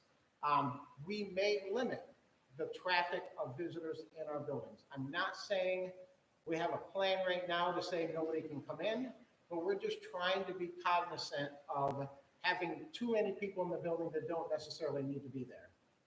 So we're working on that. Obviously, any visitors will follow whatever rules that the Board of Education elects in the final plan. Spectators of athletic events and student performances will be expected to follow the same rules, whatever those rules might be. So we'll go from there when we make those rules. I'm actually looking at these chairs and trying to determine if I put my finger here and the chairs that you're sitting in, if you're 3 feet apart, I think you might be pretty close. This chart might be hard for all of you to see. This is a chart that was created by all of the Foothills Council schools. I will share with you the decisions that have been made. Forget Broadalbin-Perth because this Board of Education hasn't made a decision yet. But indoors, all Foothills Council schools are requiring masks. Outdoors, Foothills Council schools are not requiring masks. Looks like we have Glens Falls and Schuylerville looking like they're doing something with vaccinations. Athletes with testing. No Foothills Council school is requiring testing. That's on there because you know that Albany is requiring testing. I think Bethlehem is requiring testing. In fact, Albany and Bethlehem, I think, are requiring a vaccination. And one might say, well, how can they legally require vaccination? It's because extracurriculars are optional. School is not, extracurriculars are.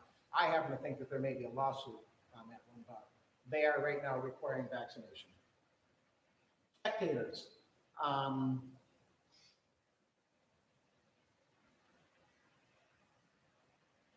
No limit for Broadalbin-Perth, no limit for Amsterdam, no limit for most of the schools. Outdoors, no limit whatsoever. Distancing, yes, even Broadalbin-Perth, 3 feet. We're just saying if you come to a volleyball match, don't sit on top of one another. If you're family, sit together, but if you're not with a family, kind of just distance and so on. So all of the schools are working on the athletic plan as we speak. Federal stimulus. I want to just give you an idea of some of the preliminary ways we're looking at spending some of this money over the next 3 years. Hiring an additional nurse to coordinate testing, to coordinate all of what it takes to manage the COVID, and a nurse's assistant. Got to remember, our Perth campus has 900 elementary students with only 2 nurses. We're putting an assistant in that nurse's office with our nurses to work with them. I'm recommending that we voluntarily participate in the COVID-19 testing. I think every HFM Boise school is doing that. An additional school counselor at the elementary campus. Some of you may or may not remember, we had a public forum about 5 years ago, where we had decided as a community we were going to, the value of mental health counselors. We have one at the secondary campus. We're hiring an additional counselor at the elementary campus to help deal with our social emotional as well as our academic counseling. Expanded counseling program at the secondary campus and something we're calling a safe room. We're building that now and we'll be able to announce that in the next month or so. And then this last slide is just a whole bunch of resources that were part of the plan. So you all recognize that we have a decision to make on next. And that will be your decision. Okay, you got the rest of your report right? I do. I'm tired. All right, what else? What else we got here? Federal stimulus plan. I want to give you an overview of the federal stimulus funds that we have available and how we would like to spend that money over a 3-year period.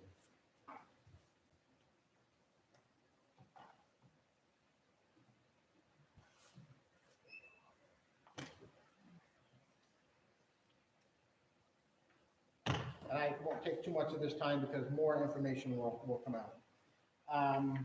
We have 3 pools of money, and every school system has 3 pools of money. Our largest pool is the art funding. The total art funding is $3,375,078 over a 3-year period.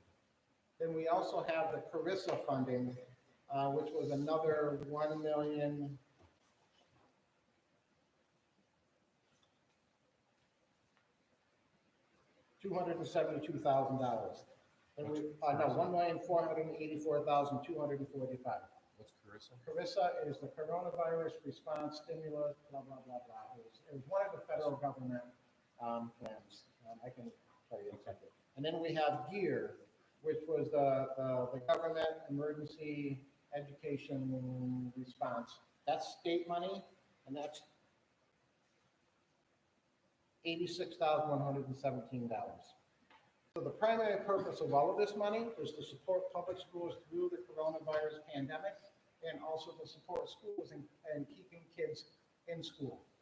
So we've all experienced a significant expense that we didn't budget for.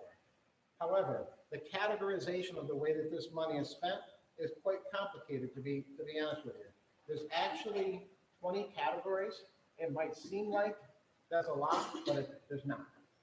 Because it's almost all directly connected to coronavirus, HVAC systems, mental health services, summer learning, after-school learning, repairs and improvements to reduce the risk of virus transmission, inspection, testing, maintenance, repair of indoor quality, developing strategies to implement health protocols, and other activities necessary for the operation of the continuity of services and education agency. That's probably the most broad one.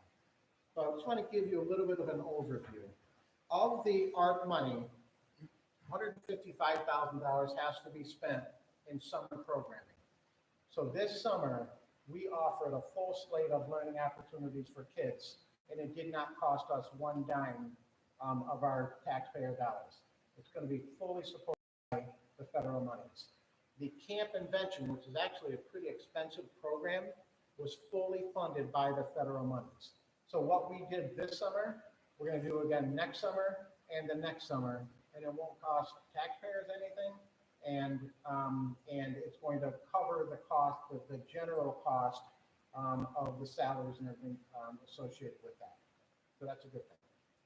We have to spend another $155,000 in the area of before and after school programs.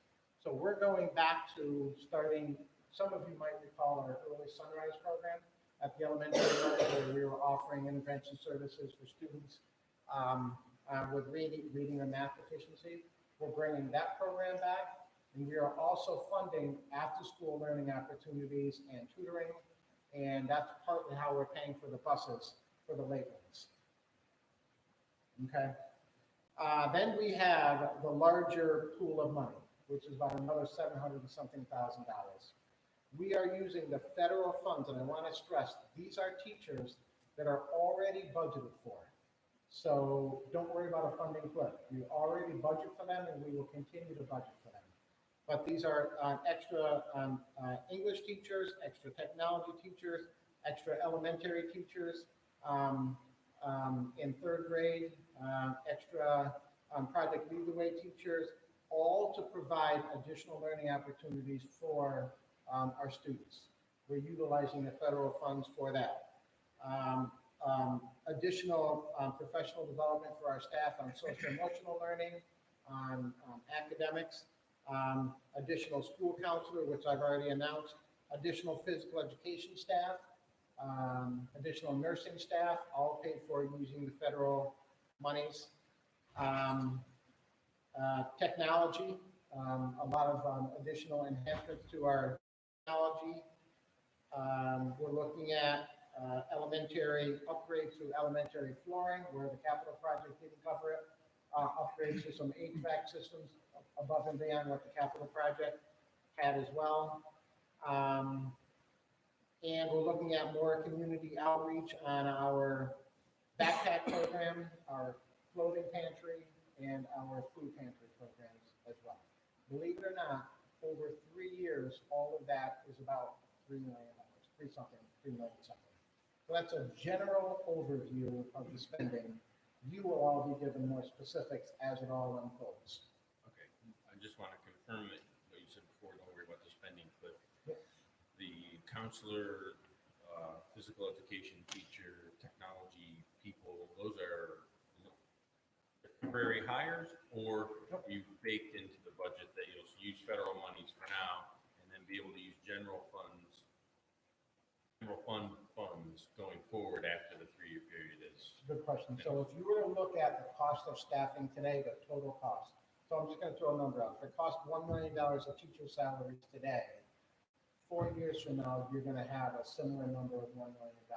What we are doing as a district is taking a long-term approach on all of our staffing. So for example, we know that when certain retirements happen, we don't need to replace them in that particular role. So that's where we're absorbing a teacher in another particular area. That might be why somebody might have said, why didn't you replace Stan Weiss as a math teacher? Because we knew that in the long-term plan, we didn't need a math teacher. Why didn't you replace Rick Snyder? We knew in the long-term plan, we didn't need additional Rick Snyder science teacher. It's all a part of that larger plan that we actually started 10 years ago with the school reorganization. I can't stress enough to the Board of Education the value of the reorganization is extremely important. So it's looking at that long-term vision. I can literally tell you right now on a sheet of paper how many teachers we have today, who's going to retire next year and come off the books, how we're going to replace them, and I can do that for the next 5 years. So when I say don't worry about the funding cliff, I am not adding anybody in this plan using this federal monies that we have to worry about covering their legacy cost in 4 years. It's going to be absorbed through the ins and outs of certain teachers that we have, and not just teaching staff, support staff as well. I am fully committed to maintaining our costs, salary costs, and benefit costs, and making sure that. Having said that, I want to turn, if there are no other questions with that, I do want to turn to just a little bit of a quick mention of our physical education plan, which is a required plan that has to be submitted to SED. This is in draft form. You'll be getting the final of it in September. But the reason that I present this to you is that one of the things that I'm recommending this year, partly utilizing the 5-year plan of staffing and partly utilizing the federal funds, is that you can see on our staffing, I'm making a recommendation that we hire in Broadalbin-Perth our full-time athletic trainer that will serve as the athletic trainer, as well as working in a phys ed department, in our fitness center and strength and conditioning and so on. So let me give you a little bit of the math. That athletic trainer that was very part-time, I think we had her for 14 hours a week or something like that, part-time through St. Mary's, was costing us $28,000 a year for 14 hours. This person that I'm recommending, the salary will be a full-time salary at $40,000, which is only $12,000 more. That is aided. The other $28,000 was not. And we're getting that person full-time during the day and will be our athletic trainer during the evening, during our football games, our basketball games, and so on. So for an additional $12,000, which by the way, that is aided and the other one wasn't, we are getting a full-time athletic trainer to serve our student athletes that have injuries, to serve in a significantly different capacity. That is a part of the 5-year plan that we have here. It was actually year 3. We moved it up because of the federal funds that came our way. So it's a recommendation to you. We're also looking at, right now, we give half of one of our phys ed teachers to Edinburgh. They pay us to teach their elementary students. We are looking at bringing that person back and hiring somebody part-time to do that so that we can keep one of our high school phys ed teachers back. The reason for that is in the reorg, where most of the time we've realized that we're actually gaining room and being able to change staff. This is an example with phys ed, because remember, it's literally the only subject that is mandated kindergarten through 12th grade. Mandated with a certain amount of time. It's the only subject from kindergarten through 12th grade. So we have certain time requirements that we have. So that's also a part of the PD plan. You'll get the final draft of this at the September meeting. And then lastly, we are getting set, we've been working with the lawyers and we are getting set to approve another solar project. It's in the business portion of this meeting. You have documents associated with that. But this solar project is called the Maple Ave Solar Project, and it is located on Route 30, heading south on the left-hand side of Route 30. So it's actually kind of, if you know where Maple Ave is, it's kind of in the area coming north from Maple Ave down towards Nicolinos. There's a lot of land back in that area. So this is a fairly significant solar project. We've been working on it now for 3-4 months. I'm looking for, we've been working on it for 3 or 4 months. It actually does come with a good amount of revenue to the district. It will be a 15-year pilot with X number of dollars per month. Year one pilot payment of $16,247. And then we're going to have that approximate for the next 15 years. But it also gives us an upfront check. This will be deposited in the charitable education contribution fund that we have, kind of like a reserve. This upfront check is in the amount of $534,229.28. With your approval of these documents tonight, we'll move forward with that. Again, anybody that asked, that is the project on the Route 30 corridor between Maple Ave and all that land leading down towards Nicolinos and past McQueen. It's a lot of money. I know Marco's not here, but I have to ask the same question I ask every time we get one of these pilots. How's it working with our, the calculus of, we've now added another, what is it? It's just, it's 1,120 per year per megawatt. Increasing 2% annually. How is that going to affect the pool of pilot dollars that we have affecting the rest of our tax? In the danger zone of having too much pilot, I guess is my question, or are we still within the threshold? Well, it all depends on how you look at the tax cap. I actually think the tax cap is a good thing. I'm a taxpayer, we're all taxpayers, so I actually think that taxes need to be limited. So what it does is it impacts the tax cap in a way that, you know, there's a myth that it's only a 2%, and that's not the case. It's actually a complicated formula.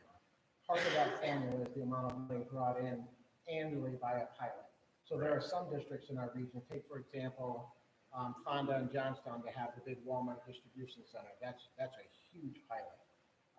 So what it does for us is that pilot works against the size of the tax cap that we can have. So in normal circumstances, let's just say we could have a 3% tax cap. With this pilot, it might bring it down to a 2.78% tax cap. So it does act against the tax cap. Right, so the fear though is that at some level, it will put us negative so that we'd actually have to be. And there are districts that have that. Total amount of taxable, not income, what's the right word? The total amount of levy that we can issue gets taken away. So if we take too many of these pilots, that total levy goes below the 2%. We actually will owe back. And if it cuts that in a It takes a lot to scenario- get there. Okay. Especially because we have so many, especially because we have so many exclusions because of the capital project. So that has a huge impact. I thought these one-time gifts did not count against. No, the one time doesn't, but it's Okay. the recurring. It's recurring, okay. Yeah, it's the 15 year, That's one of the reasons why the one-time payment, the larger the one-time payment, it has a positive effect on, that. Again, I want to stress that this one-time payment, that money goes directly towards offsetting the cost of any program growth that we have in our school system, so that we don't put the cost on the tax, dollars. So for example, if we want to consider scoreboards on the baseball field, we can pay for those scoreboards utilizing the education contribution fund and not build it into our general fund budget. In fact, I would recommend that. So you're gonna see over the next several years enhancements in certain areas, especially if they're one-time spending and they're not recurring. That's the perfect way to use that fund. It's the perfect way to give our students and visitors a nice facility. Right. You know, though, my question Oh, absolutely. is about not wanting in a situation where taxes still go up, but we're in the red and have to fire someone. I absolutely do. It's still increase the taxes. I absolutely do. Okay, so I'm gonna say Marco's evaluated this and said, or his team's evaluated this, and we're still within the good zone.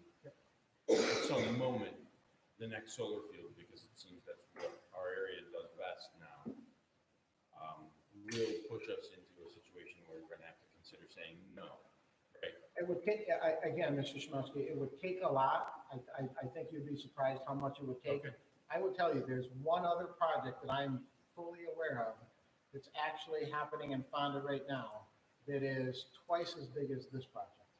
And that will result in a one-time check of over $1 million and annual payments within the pilot of over $30,000. That's the last remaining pilot, that's the last remaining solar project that I'm aware of. But I will have Marco give you an analysis of worst case, best case scenario at the next board meeting. Thank you. Exactly how that would impact the tax cap. Thanks. And that is my report. Okay, thank you very much. Let's see, I've been scrolling around the agenda. Next, we have a report from the Assistant Superintendent for Business and Operations. He's not here, but you can view the preliminary projections for tax levy next year on the overall general expenditure, general fund expenditure. And I'll leave it to Marco to explain that. It's preliminary, so I'm assuming this is a rollover budget with percentages baked in. And No, I can actually speak of this if you'd like Okay, me to sure. give you a little bit of. So what you have here is the chart that breaks the tax levy out preliminary through the tax rolls from the county. So it's not formally adopted yet, but this is what we believe that it will look like. And the great news is if you look at the rates per town, every single town in the Broadalbin-Perth district is actually seeing a rate decrease. Remember, we went out zero last year. But on top of the zero, what you're also seeing is an increase in the valuation, the overall valuation of property in the Broadalbin-Perth district. We are a growing district, so it's two things. Added square footage, so added homes, added properties, but it's also the real estate market. We all know that because of COVID that drove most of this, many of us, if we wanted to sell our home right now, could have gotten a lot more for it this summer than we could have ever had dreamed of gotten in previous times. You've got a lot more people from lower part of the state coming up and wanting to buy property and get out of the cities, even in capital region. So properties in the Broadalbin-Perth district, and I will tell you, and people sometimes get upset at me for praising the district so much. It is, I believe, the best school system in the region, and that has a lot to do with the property value. So that is why you see an overall percentage change of the true value rate, minus 7.34%. It's down to 1598. I can tell you 1598 on the true value. We could go back. Well, does he have the history here? Doesn't have the history. It's several years when it was that low, and that's a good thing. You as a Board of Education made the right decision to go out 0% last year. I feel that we owe that to our community during difficult times, and the proof, the result of that decision is in this chart. So it's preliminary, but I don't expect that it's going to change an awful lot from this. If it changes in any way, it's just in nuances in any one given town. But you can see this is a historical document because it is the first time that we have exceeded $1 billion in true value property in the Broadalbin-Perth district.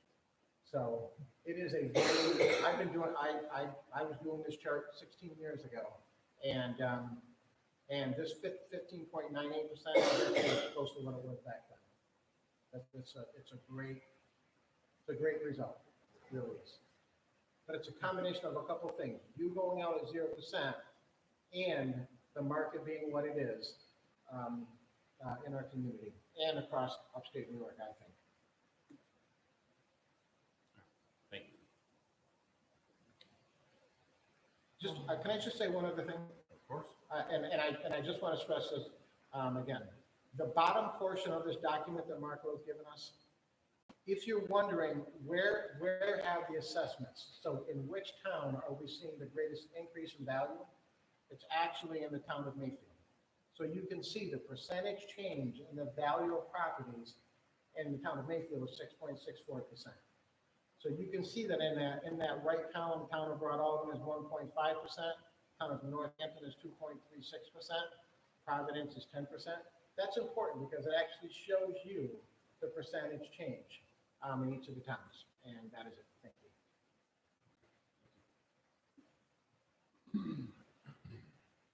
Director's reports, you have a transportation facilities safety report. Leave it to you to read it. Report from board president. Okay. Since the last time we had a meeting, I emailed you, but I'll report out that I had a conversation with Congressman Paul Tonko through NISPA about a variety of topics, including Individuals with Disability Act funding, special education funding for our district is important. His overall purpose for having a conversation with board members from the region was to get our feedback and hear our concerns. The other topic we talked about was, I had it in notes. We talked a lot about COVID, of course, and he was awaiting, just like we are, all the recommendations to come down and see what would happen in New York State with a new governor coming in. And we talked about the digital divide, that is the difference in access to high-speed internet and computer devices. As a matter of fact, there's another conversation had between different districts within New York State and how that affects the quality of education that's received. So we had that conversation. I got to speak some and ask some questions. I think it was mostly informative for us and not a lot of comfort, but we'll see. What else happened this month? I'll just talk about the draft reopening plan from my perspective and what I think we ought to do. And then all of you will have. I can hear you. You're not coming through. Okay, hopefully you can hear me better with that. From my perspective, the question is a complicated one. We've received advice from a lot of medical professionals and people I respect. And of course, we have a good plan. I'd like to compliment Mr. Collison and the whole team for coming up with what I think is a reasonable and thorough, thoughtful plan. I'm sure you engaged a lot of people in this process, and it's complicated, and really appreciate all the work you did. Mr. Collison has spent more time on this topic than probably anyone alive in the county, so maybe other than the Department of Health. So I really appreciate all your efforts and take seriously your recommendations about what we should do with masking and quarantine and all the rest. Before I come down on the topic of masking is I want to leave it in the hands of responsible adults to make decisions for their kids' well-being and for their own personal well-being. I wouldn't support mandating vaccines for staff or students. I and my family have been vaccinated.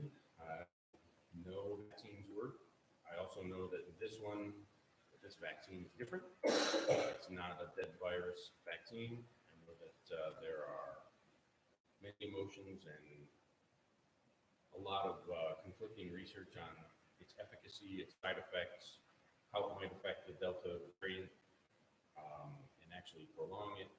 I don't want to get into a position of trying to argue different papers. I've burned too many hours already trying to read conflicting reports. And where it comes down for me is that people have a choice. You have an opportunity to get vaccinated if you want to. And if you choose to get vaccinated, then there are trade-offs and consequences involved in that. If you choose not to get vaccinated, there are trade-offs and consequences in that. And it's not for me or for a Board of Education or for anybody else, in my opinion, to make that decision for another person. Similarly, for children, I think that there's great merit in both sides of the conversation. But if put to a decision, I have to trust in the people of our community to do what they think is right. I don't think that the credibility of agencies that are making decisions so far has held up very well. And there has to be some way for us to establish trust between people who make decisions and the communities that they're supposed to represent. And I can't think that we'll reestablish trust by stamping guidance that comes from people who have already, I don't want to use the word violated that trust, but at least squandered the credibility that they've had. I don't know how we rebuild it, but I would like to do that. I would like for our staff to be free to make decisions for themselves. I want them to trust us in our decision-making process. I regret it if anybody loses trust in us because of a decision that we made today about whether or not to require other people to put masks on. But I have to default to the fundamental human liberty and decision-making process to guide us and to trust our community. So where I come down on it, I would say that masks should be optional if we get overruled by the governor. If she comes through in less than 12 hours and says that she's going to use the Department of Health to mandate masks throughout school districts, I'll encourage this board and you to take a look at what kind of options we have legally and whether or not her authority actually of the Department of Health to do that stands. I think that's where I come down. I'm happy to hear from any perspective and hear conversations about what's best. I think I've heard thousands of hours of those kinds of comments, and I can't come to a better resolution than the one I've just described. So that's where I come down.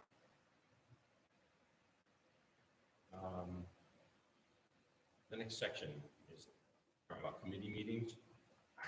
With your permission, I'd like to skip it and go to other board member comments because I just spoke for I don't know how many minutes, and I think it'd be an awkward break to flip from that to committee meetings and then back to board member comments. So does everyone accept that jump in the agenda? Okay, so with all of my comments having been said, I will kick it to board members for comments, and I'll start down there with Mr. Crane. I should pass the mic, but I can't pass the mic. No. I can't pass the mic that far. It's trading. They can't hear me? Well, I'm loud too. I know I'm loud. Can I go down? No, I don't think it's gonna reach all the way down there.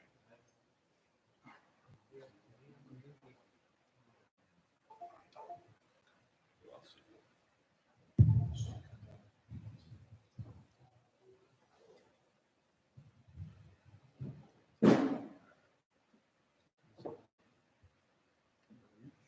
That's as far as you got.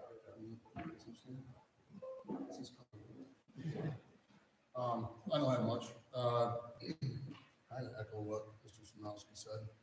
For the folks that are still here, thank you for coming in and speaking your mind, your piece. Takes a lot of courage to speak, maybe not so much when you're standing up for your child and the children, what's right for kids. If I'm not sitting in this seat, I'm sitting in that seat, and I'm doing the same. So I appreciate that. I also feel parental choice is number one. You know what's best for your child. This is me speaking as a parent, not speaking as a whole. This is all still kind of new, but we've still been doing this for quite some time. And we are still coming from a place where there was a summertime full of no masks and education with no masks around the capital region. And we're now being asked to have our children in masks, and those are recommendations coming from the same place that just decided that they should be okay to do without. So enough of that. My stance is the same as Mr. Sinowski. I strongly hope that this board comes to an agreement or a decision that parents can have a choice of their child, mask them or not.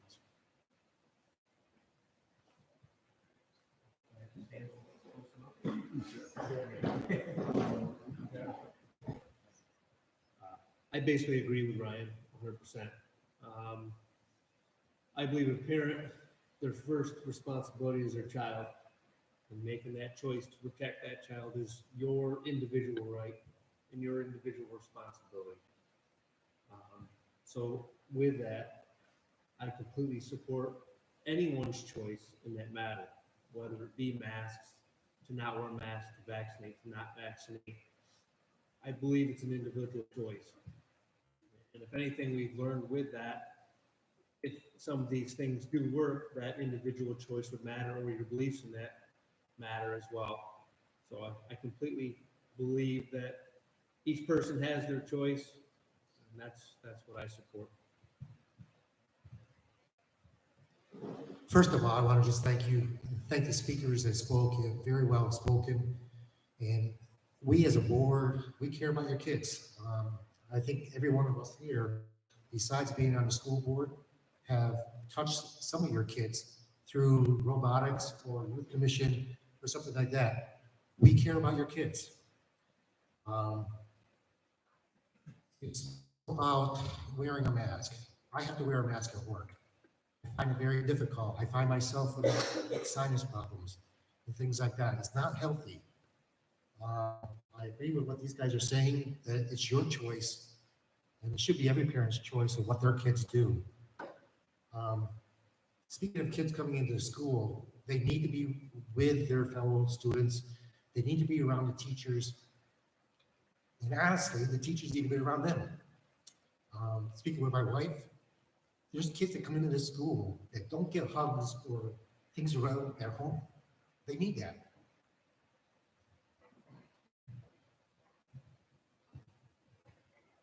Not much to add to what other people have said beyond the fact that this situation has so many moving parts. We're doing the best we can with the knowledge that we have, but the fact of the matter is that knowledge is incomplete. What might seem like the best answer right now could turn out to be a disaster a year from now, 2 years from now. I don't know, and I don't believe anybody has enough knowledge that they can work from to say right now that we know for sure that this is the best way to go.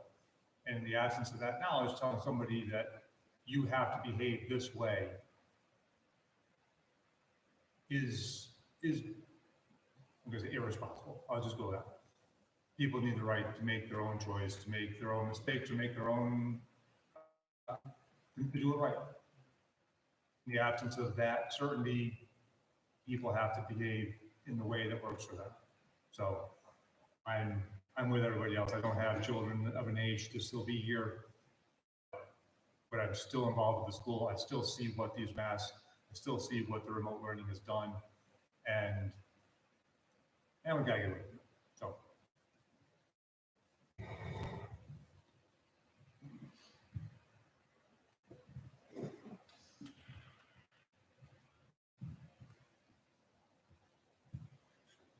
So I'm going to just start off on something a little bit different, since this will be our final time that we meet before the school year starts. So I want to wish all the students, educators, staff, good luck on the upcoming school year. I know it's going to probably still be a little bit weird, if you will, compared to prior years, but hopefully we're going to see a little bit more normalcy this year than we did last year and the second half of the year before last. So good luck to everyone starting off the school year. I'm a little bit mixed on this subject, I have to be honest. And I come at it from a very pragmatic, I guess, standpoint, and I know this might sound cold and uncaring, but it's something that I think is a school district and a board and an administration have to consider. You know, I'm pretty confident that the governor at midnight or soon thereafter is going to require all schools and students to wear masks. I'm pretty certain that's going to happen. So then our first issue, problem, concern as a Board of Education is, as Mr. Schmowski said, what recourse do we as a school district have if that mandate comes forward? So obviously we have school attorneys that we can talk to and see what our recourse is should we decide as a board to not agree with that mandate or to try to oppose that mandate, if you will. So that's step one. I am of the personal opinion that if we don't have legal recourse, then I don't think we can put our superintendent in a position where we direct him to break the law. And we as a board, I don't think have the authority to do that, frankly. So that would be my stance there. Secondly, we have to consider insurance liability. My understanding that most of the school insurers are carving out COVID exceptions for school districts. What that means, again, my understanding is if we don't follow CDC protocols and we don't follow state mandates, and someone gets sick or God forbid passes away from COVID, our insurance company will not defend us in that case. What that means is all the defense, if someone should sue the district, and any liability that we might incur is going to come out of the school district's pocket, ergo the taxpayer's pocket. Another consideration, again, I know it sounds cold and calculating, but it is something we have to consider. And along those lines, just going back to the governor's mandate, my guess is if we don't comply, then they're going to potentially pull funding.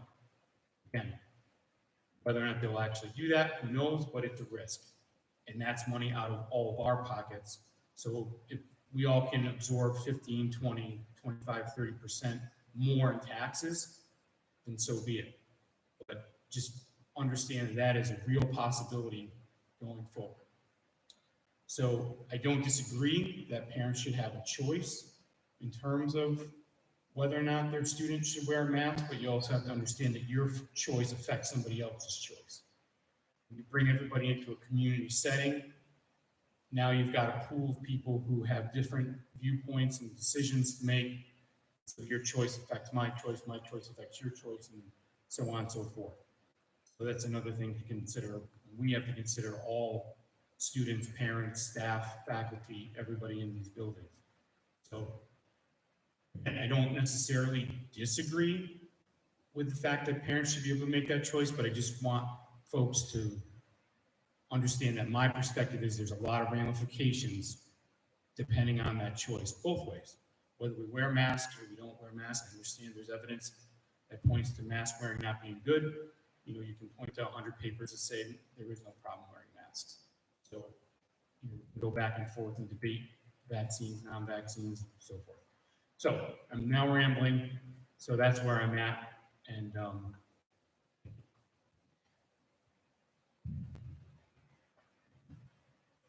Thanks, and thanks everybody else. I just want to make a quick comment. We did have a conversation.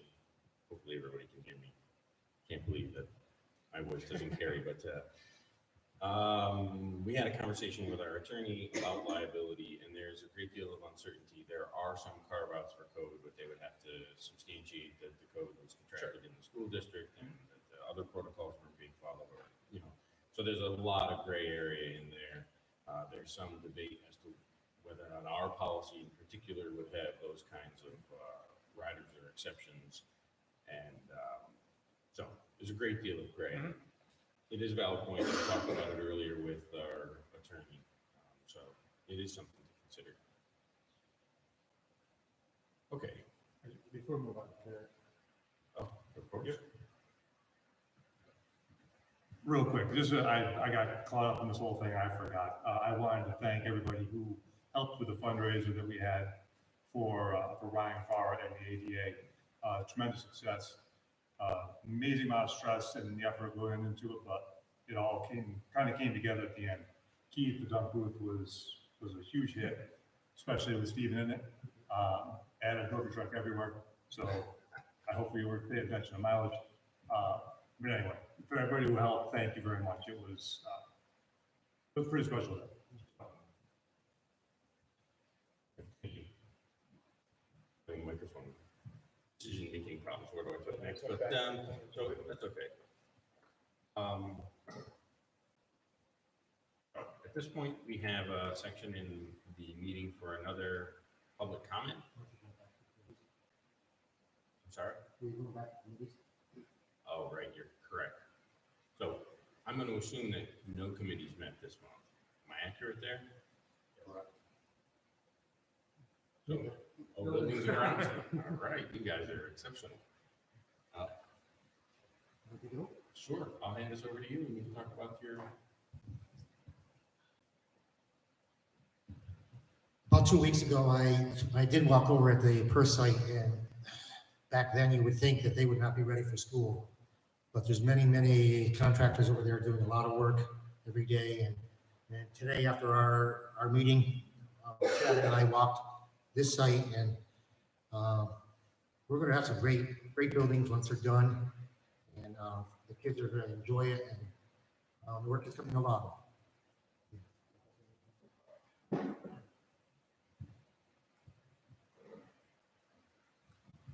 Okay, thank you.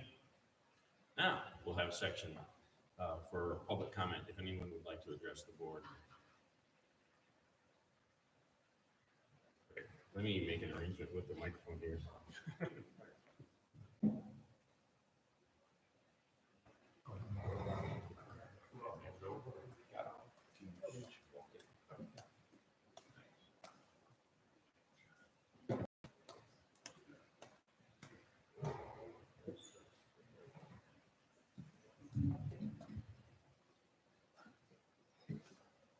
Hi, I'm Jennifer Dutcher. I know many of you.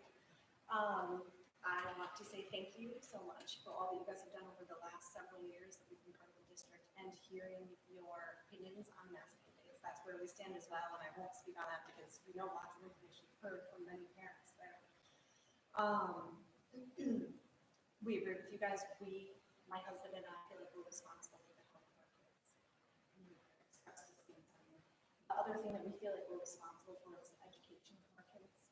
And last year, we were not part of the district. We chose to homeschool for that reason, because of our concerns, not necessarily within your control, within the teacher's control, but the fact that there would likely be many interruptions to school year and education. And I heard here your goals for your plan moving forward, keeping kids safe, number one, keeping them in school, number two. And we're very pleased to hear those things. I would like to respectfully challenge you guys to add to that. And I know it's in your minds already. But thirdly, the quality education of the kids. The purpose of the masks being on, the quarantines, and the quality education. I sent the letter. I assume that you received it and were able to read it. So I won't go through all the details, but we saw a huge degradation of the standards of education. Some things that I heard from within our own schools, that I heard from the mouths of our teachers, my children's friends, and the other parents, as well as things like the New York State tests. So I wonder if you might be able to, in part of your public forum, address that type of thing. How we might reinstate some of those standards. Will there be testing now? Will you be covering all subject areas? I know that's a huge area. I'm not sure how that would be addressed best. The reason I bring it is I met one of the principals as well to ask the question, how do you best serve the broad range of students that are going to be coming in, those that have trailed behind due to circumstances they couldn't control, and then those that are still ahead. And the principal, I have a great relationship, so we don't know yet. And I volunteered, as I often do, I'm happy to help, I'm happy to be part of any solution. And he said, keep your phone here, and I'll let you know. But I'm not sure where else to take that at a few weeks before the start of the school year. So I just wanted to bring that to your attention. I feel that responsibility, and to ask, could you consider presenting on some of those things as well? Thank you.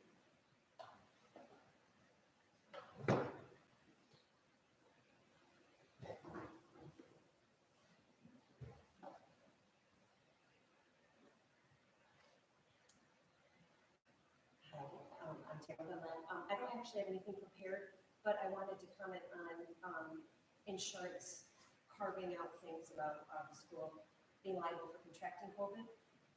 And you all know that we have a Facebook group trying to fight all these different things that we're talking about today. But one of the things that I think you should know that is circulating on the page is several different legal documents about that parents would serve to school districts, making them liable for any restrictions that you do enforce on our kids, whether it's wearing masks, vaccinations, things like that. And I don't know how credible these forms are, but there's a lot of chatter about it. So on the other end of things, school districts may be held liable for anything that a vaccination or mask causes if it does harm our children. So something else to consider. Thank you. Thank you.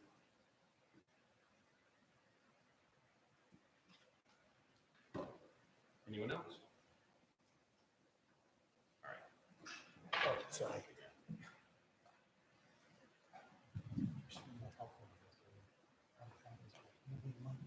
Steve, you're fired as our audio video. Not my kid. I'm good at it. All right. I appreciate everyone's input, and although we didn't have much input publicly from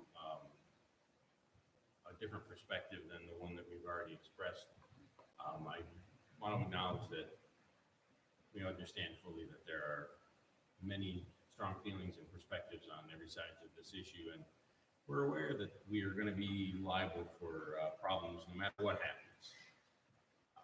Someone is going to be upset. We may anger 49% of the people and please 51. We have to come down on doing what we think is right, and when we do that, if we suffer consequences for that, then so be it. Either way, there are consequences to every decision, and we're aware of that. So, consent agenda statement.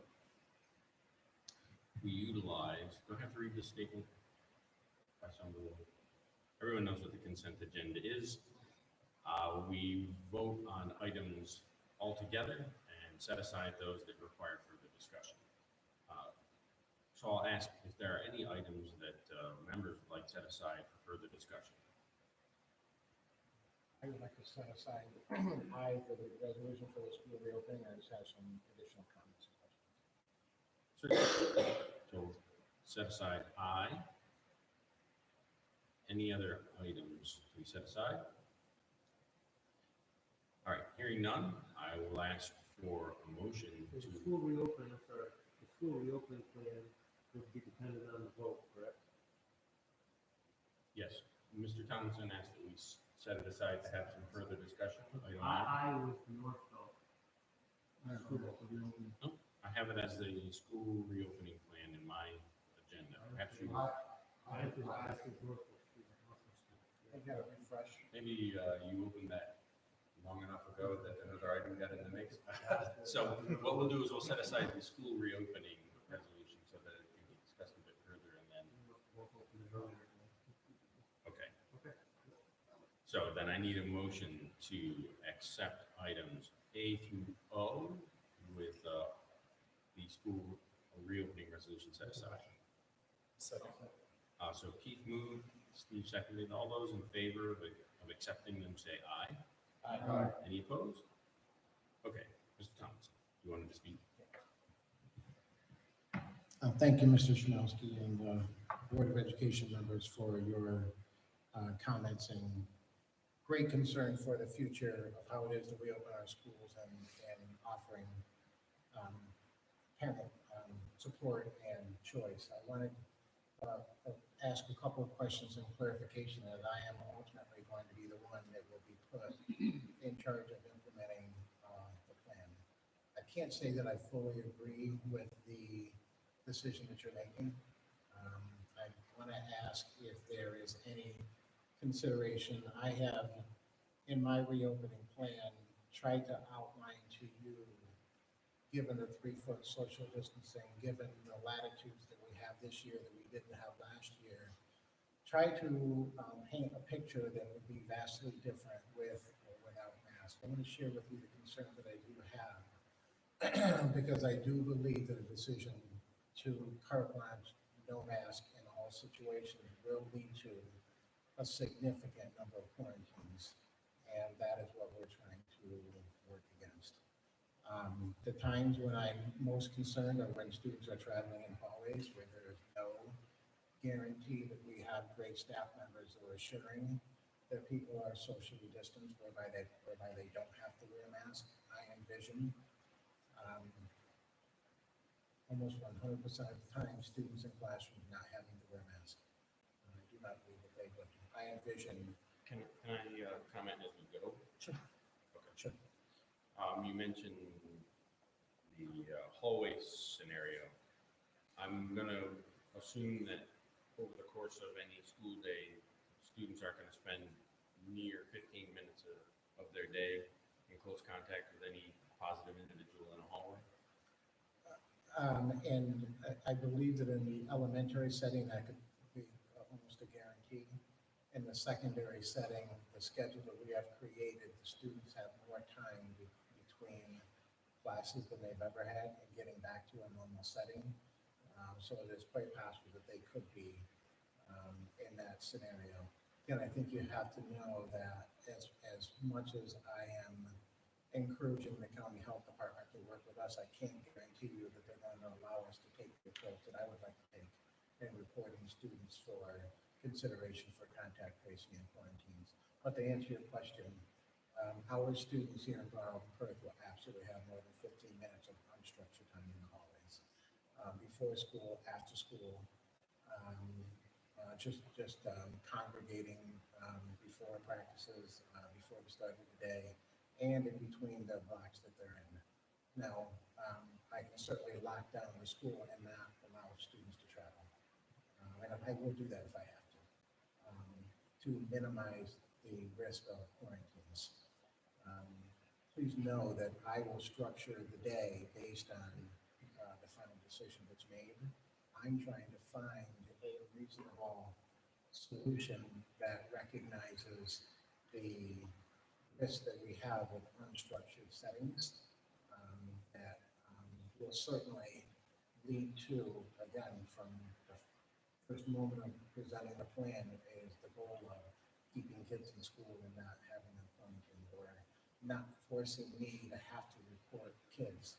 Again, I don't know what the result will be of my ongoing conversations with the health departments. I have another meeting tomorrow morning at 10 o'clock.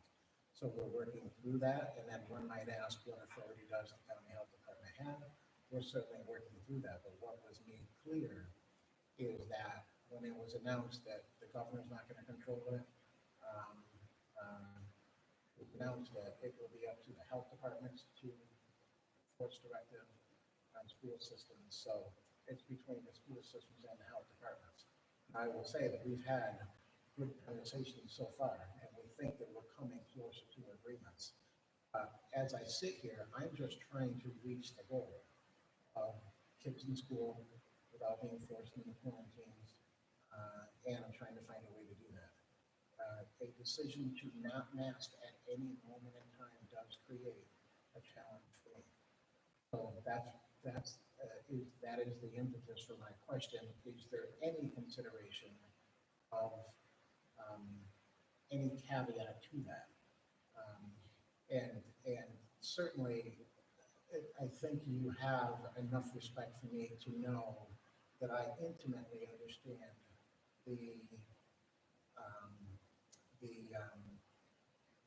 what happens in a school day. I intimately understand what we're trying to implement and getting back to normal the best that we can. And I think that there may be a way to do that. I propose, much of what I propose to you this evening is getting back to normal. I don't want to have to pull back on that. Can you talk a little bit about what caveats you need? You're talking about specifically about hallways? Yeah, at the hallway specifically. I think we're looking at six minutes between classes.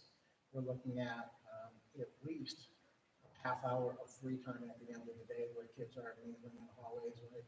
We have developed with this capital project and through the Innovate plan and through the reorganization, we are essentially creating here in Broadalbin-Perth a junior college atmosphere. Kids, when they have free time or when they have a study hall, we are creating a system by which they will have the ability to not be stuck sitting at a desk in a classroom. Now, granted, I can change all of that. We can do an about face on all of that.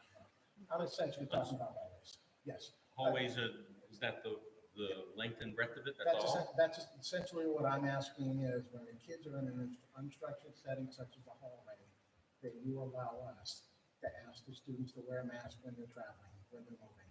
When they get to their place of learning, they can remove them. I'm most concerned about unstructured free time in hallways. I don't have a problem with that personally. I guess we'd have to pass it around. You're not okay with that? I'm not, and that's not disrespect to Mr. Thompson. I respect, but I also love my child more. And that's what I want, what's best for my children. I want what's best for all children. I'm in a school setting as well. I just want more. I want option. If I really feel that strong about my child putting on that mask, I want to say, Abel, put on the mask. I feel that strongly. I don't want my child wearing a mask because he's struggling with it. Abel, you can go to school without a mask. With all due respect, because I respect you, Mr. Thomas, and I respect you more than to everybody when it comes to BP. But I love my children.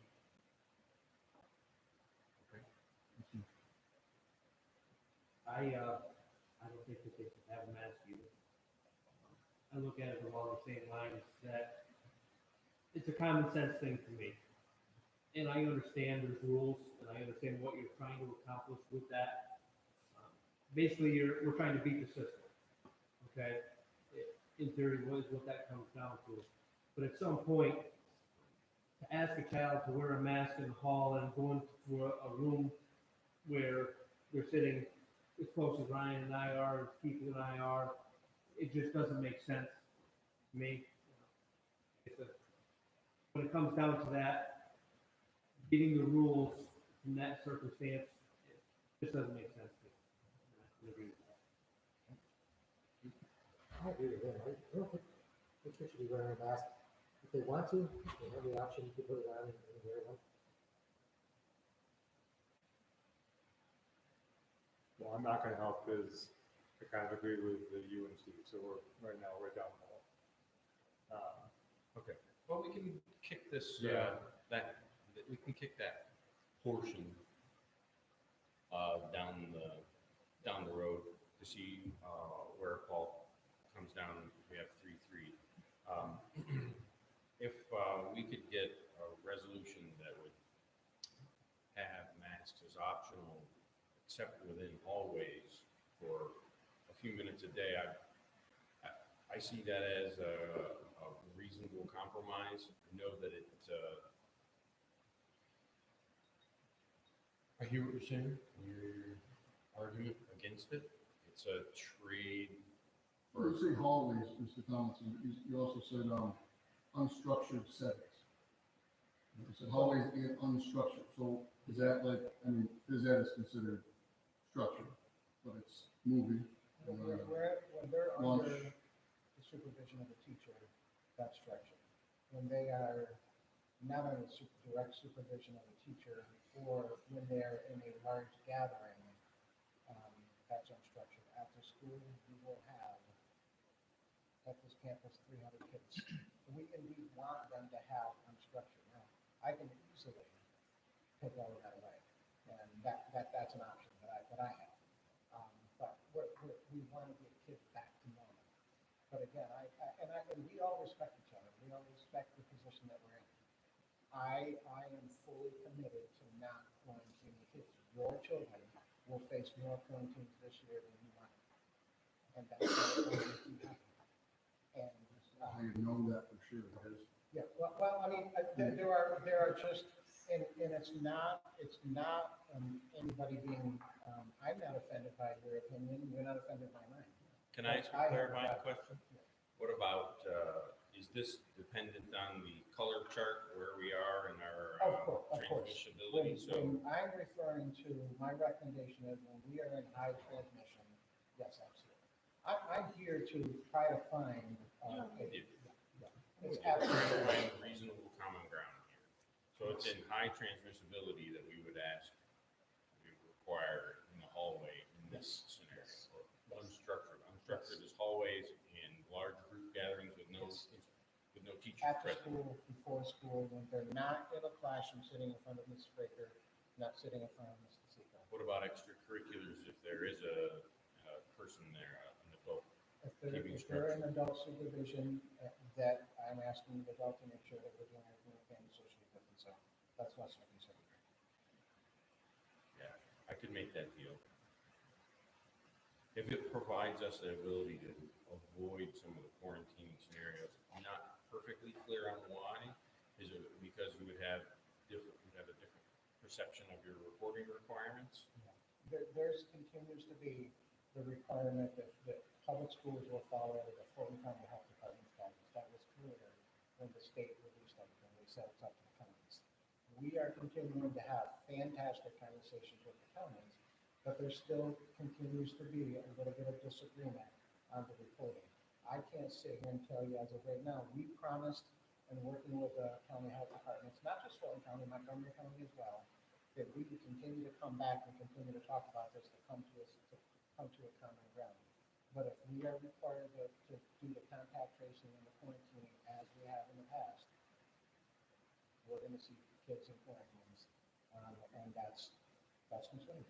That's what I'm trying to do. I hear you.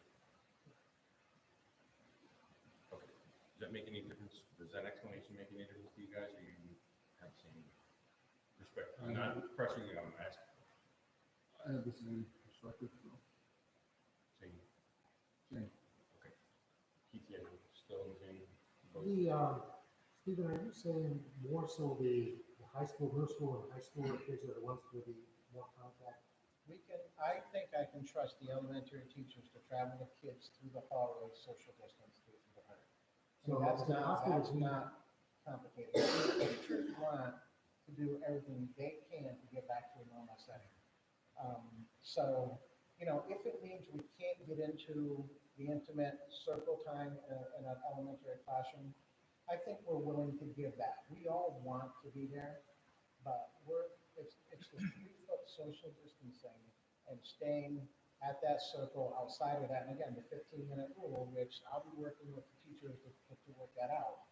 It is primarily in the unstructured settings that causes the concern where I may not have a choice depending on how things work out. So you're saying that in the elementary building, we can probably control that part. Can we try it?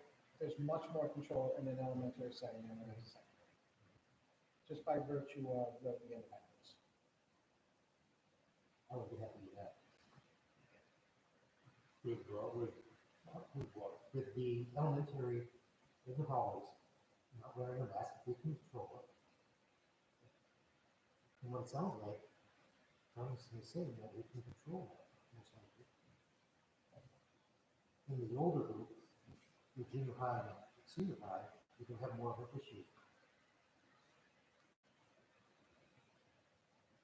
It's either that, or you understand that we'll go back into lockdown, which is what we're trying to do. with no transfer in between. We'll go back to a model where they don't travel always, That will eliminate lockers and that type of thing. We do have choice. We have choice in the decisions that we make. It's a matter of how do we want to take the information and give the kids the most normal setting, most normal experiences that we can. All with the single goal of keeping kids in school. In my opinion, that goes against the choice that we're making, right? We're making a choice to allow parents to choose. So we're going to say you can choose to do it for this time, but then not this time. That completely goes against the thought process or my discussion or my thought process on it. It's not you can choose if and when it suits us for our rules. I don't agree with that portion. Here, where I'm becoming persuaded about hallways is the amount of time kids spend in hallways versus the amount of time they spend the rest of the day. You're making a concession. It's a big difference. And if we could get a normal day for kids, other than when the time they're spending in the hallway, and at the elementary level, they wouldn't have that, they could keep the distancing of the students anyway, so they wouldn't have to go down. But the hardest part for me too, though, that is the social time, right? That 3 minutes in between classes, the normalcy that we're trying to achieve for the kids. That is, they can't talk during class, or they shouldn't be. The academic programs that we're running, it is that 3 minutes that those kids live for in between classes, that their social life entails, and maybe the 25 minutes to 30 minutes at lunch, that their whole social life revolves around until school is over, right? Till at the end of the day. And some kids don't have anything more beyond that, right? Kids leave at the end of the day on the bus, and that 15 minutes or 20 minutes in between their 4 or 5 blocks is what they get. And I appreciate that perspective. I Great wanna sacrifice. let you know that during the lunchtime, I will work with the staff to give them an opportunity where they don't have to wear their mask. So I'm not looking to take that away. I'm looking to, it's not gonna be easy, but we will come up with a system where they have that time. So. That's what I was told last year. You were gonna make sure that happened for my child, for all children. My child did not get that at all.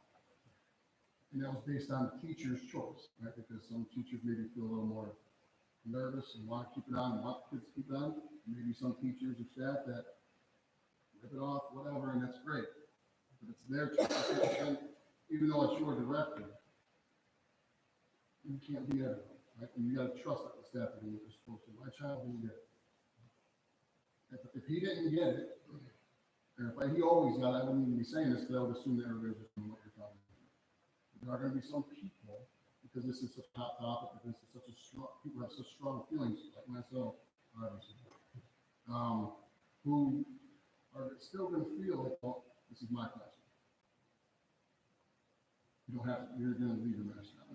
We're just not going to talk about the break, and we're just going to keep working. That's where I kind of get upset, because I lived it already. And I feel like it's deja vu. We had this conversation this time, or whatever it was last year before school started. And you were going to ensure that all students had this break. I'm going to do it. Not all. One of them. One's enough. That's what I'm at. And that's, as soon as these students say, we haven't been in full session, at least at the secondary level, at all last year. And if I'm wrong, correct me. We're going to come back full. And if they're not in that sometimes, and then sometimes they are in the hallway, as soon as that bell rings to go home, we're all hanging out and taking a moment.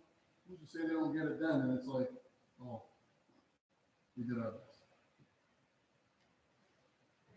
I'm struggling with this one, as you can see.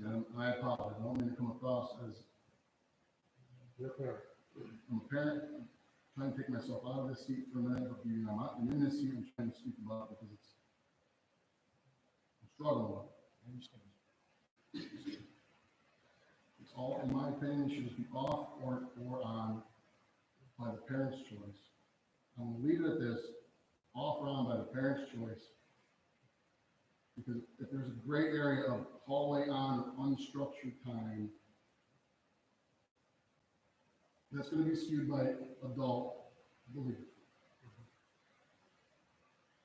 It's just gonna be, you can't, they're not computers. Adults have, everybody has their feelings and their beliefs in something, and this is we're in a pandemic, so leadership can say something, but it doesn't mean if you're not paying attention, they may not be following.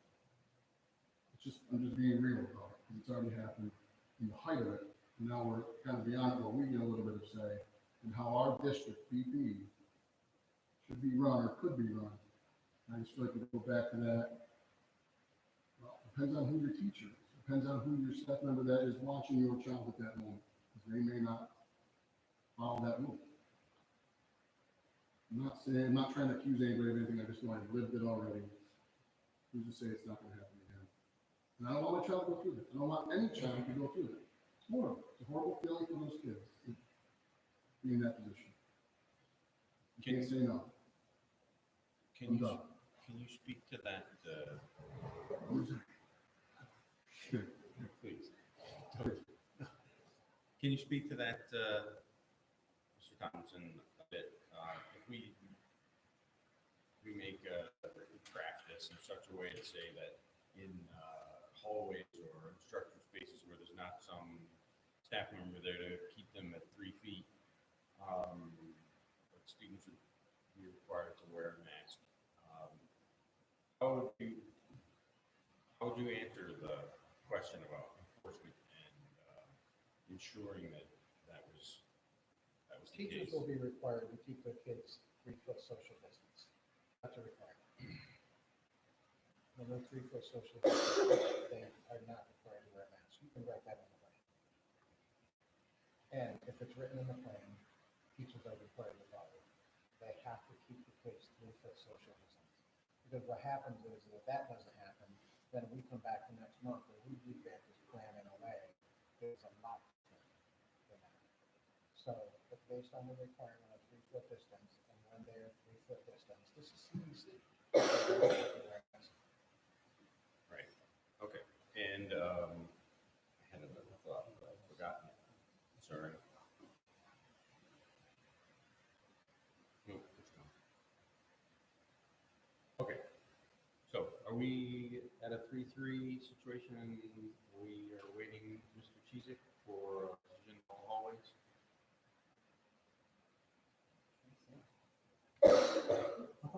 I mean, Keith kind of put a little spin on it where, Well, try it means we would have, yeah, we can always come back and revisit the plan.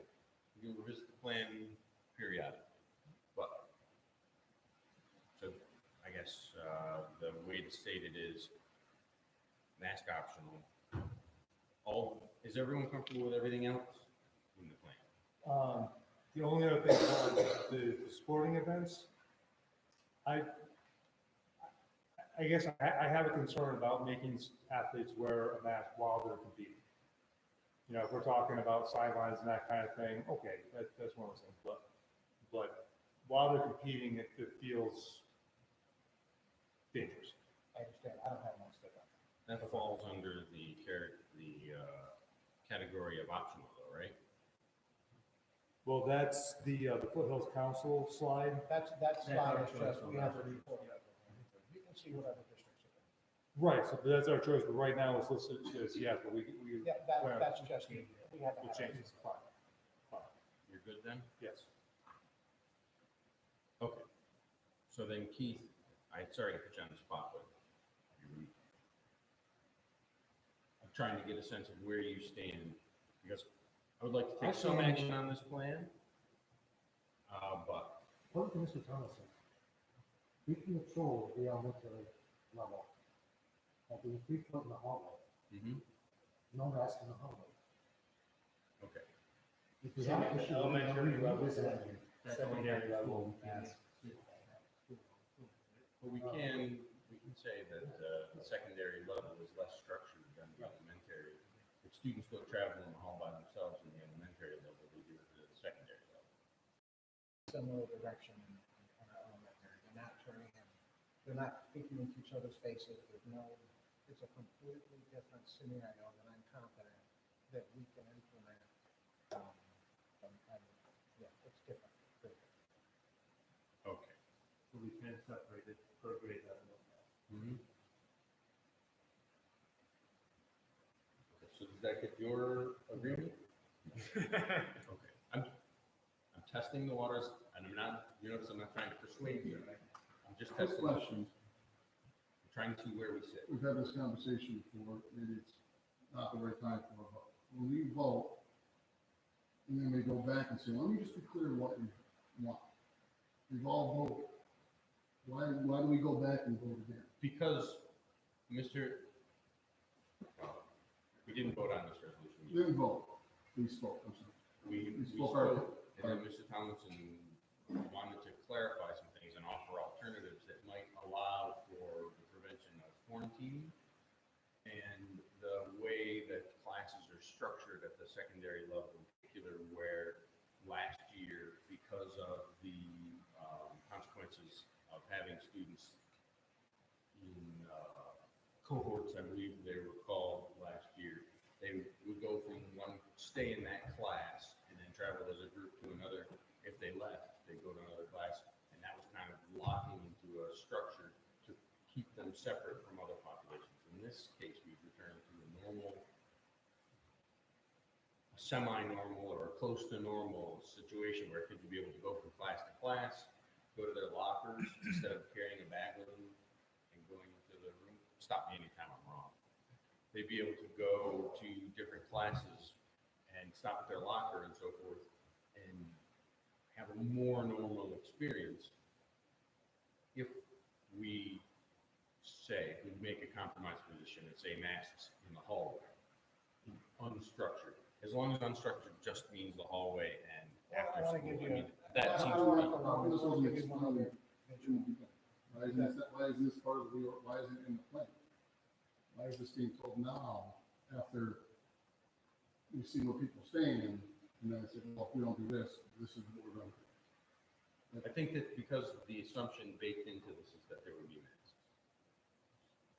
And since that was the baked-in assumption, in order to pivot from that, if we say optional, then he has to make adjustments to the plan. And one of the adjustments to the plan is if there's 0 masks, then including in the hallways, then we have to change the way classes are structured and conducted so that they would maintain the distance to prevent quarantine. Am I close? I think I understand. There are several lounges that are being created. There's 2 lounges directly outside here.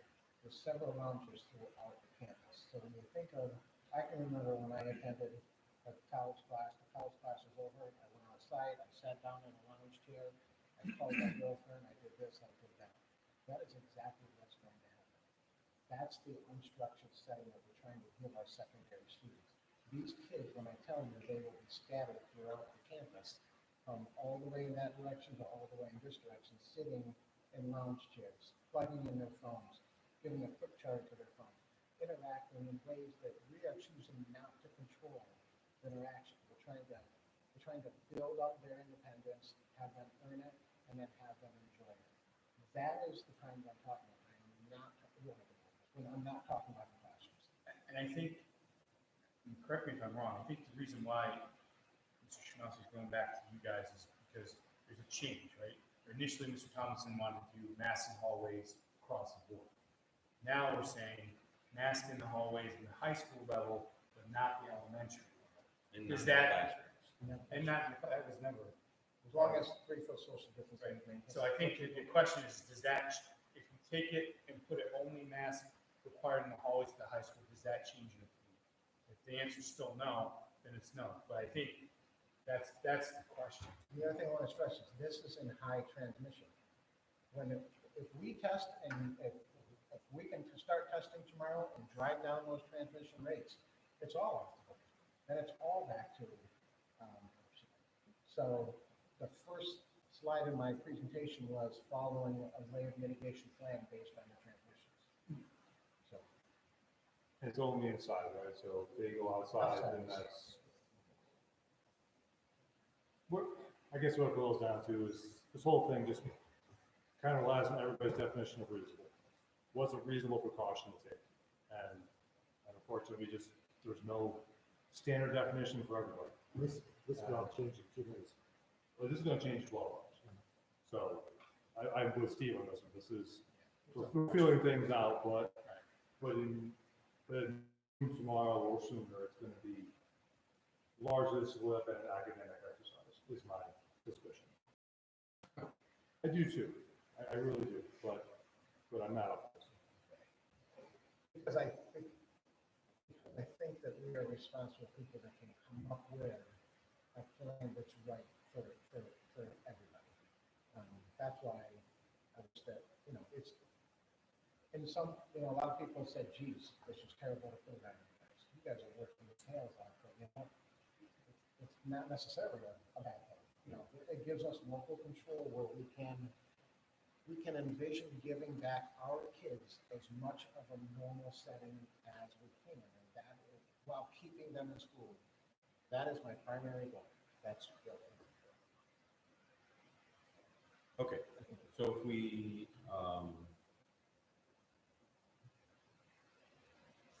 hey, Mr. President. May I ask, are you going to take a vote on this? May I ask you to do a roll call vote? Roll call vote, sure. Each individual? Yeah. Unless you're sure you're all going to be the same. I'll do a roll call. Is it involved in that? Hmm? He's not. Because he's not here. Yeah, you can vote. All right, so we have 6 members, and if we end up in a stalemate, then, I think we need to be clear about what we're voting on. right. So, we are voting, just to review, to accept the reopening plan as it's written, with an exception, that masks will be optional for students in classrooms and other spaces where they have a teacher to keep the structure of distancing. The only time we would be requiring masks would be in hallways or unstructured environments when there's a high transmission rate. At the high school. At the secondary level. So always optional at primary level, and with those require hallway unstructured at secondary. Right. Also removing the staff from that as well. Right, But that it's sentence, recess at the elementary level, right? Recess is, even if it's inside, it's still considered structure. Recess is still considered structure at the elementary level. I think we can, yes. okay, does everyone understand what the modifications are? We're clear on it?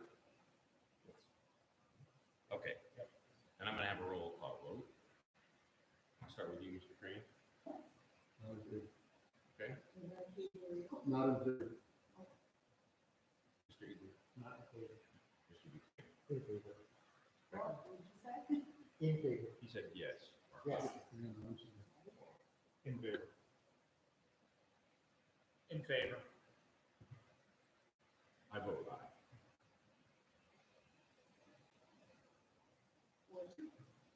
Okay, now, that means the plan has passed in this version until we have to revisit it. Now, tomorrow,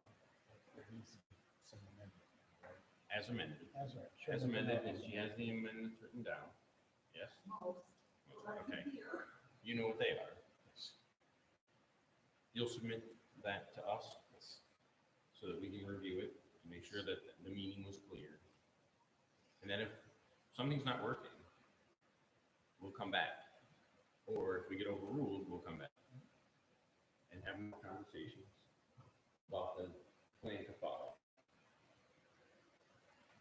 I agree that having some control is better than none. I don't feel burdened by having these conversations and having to go over it again and again. If we have to stay for another hour to hash it out, I'd be happy to do that. We voted so we don't have to.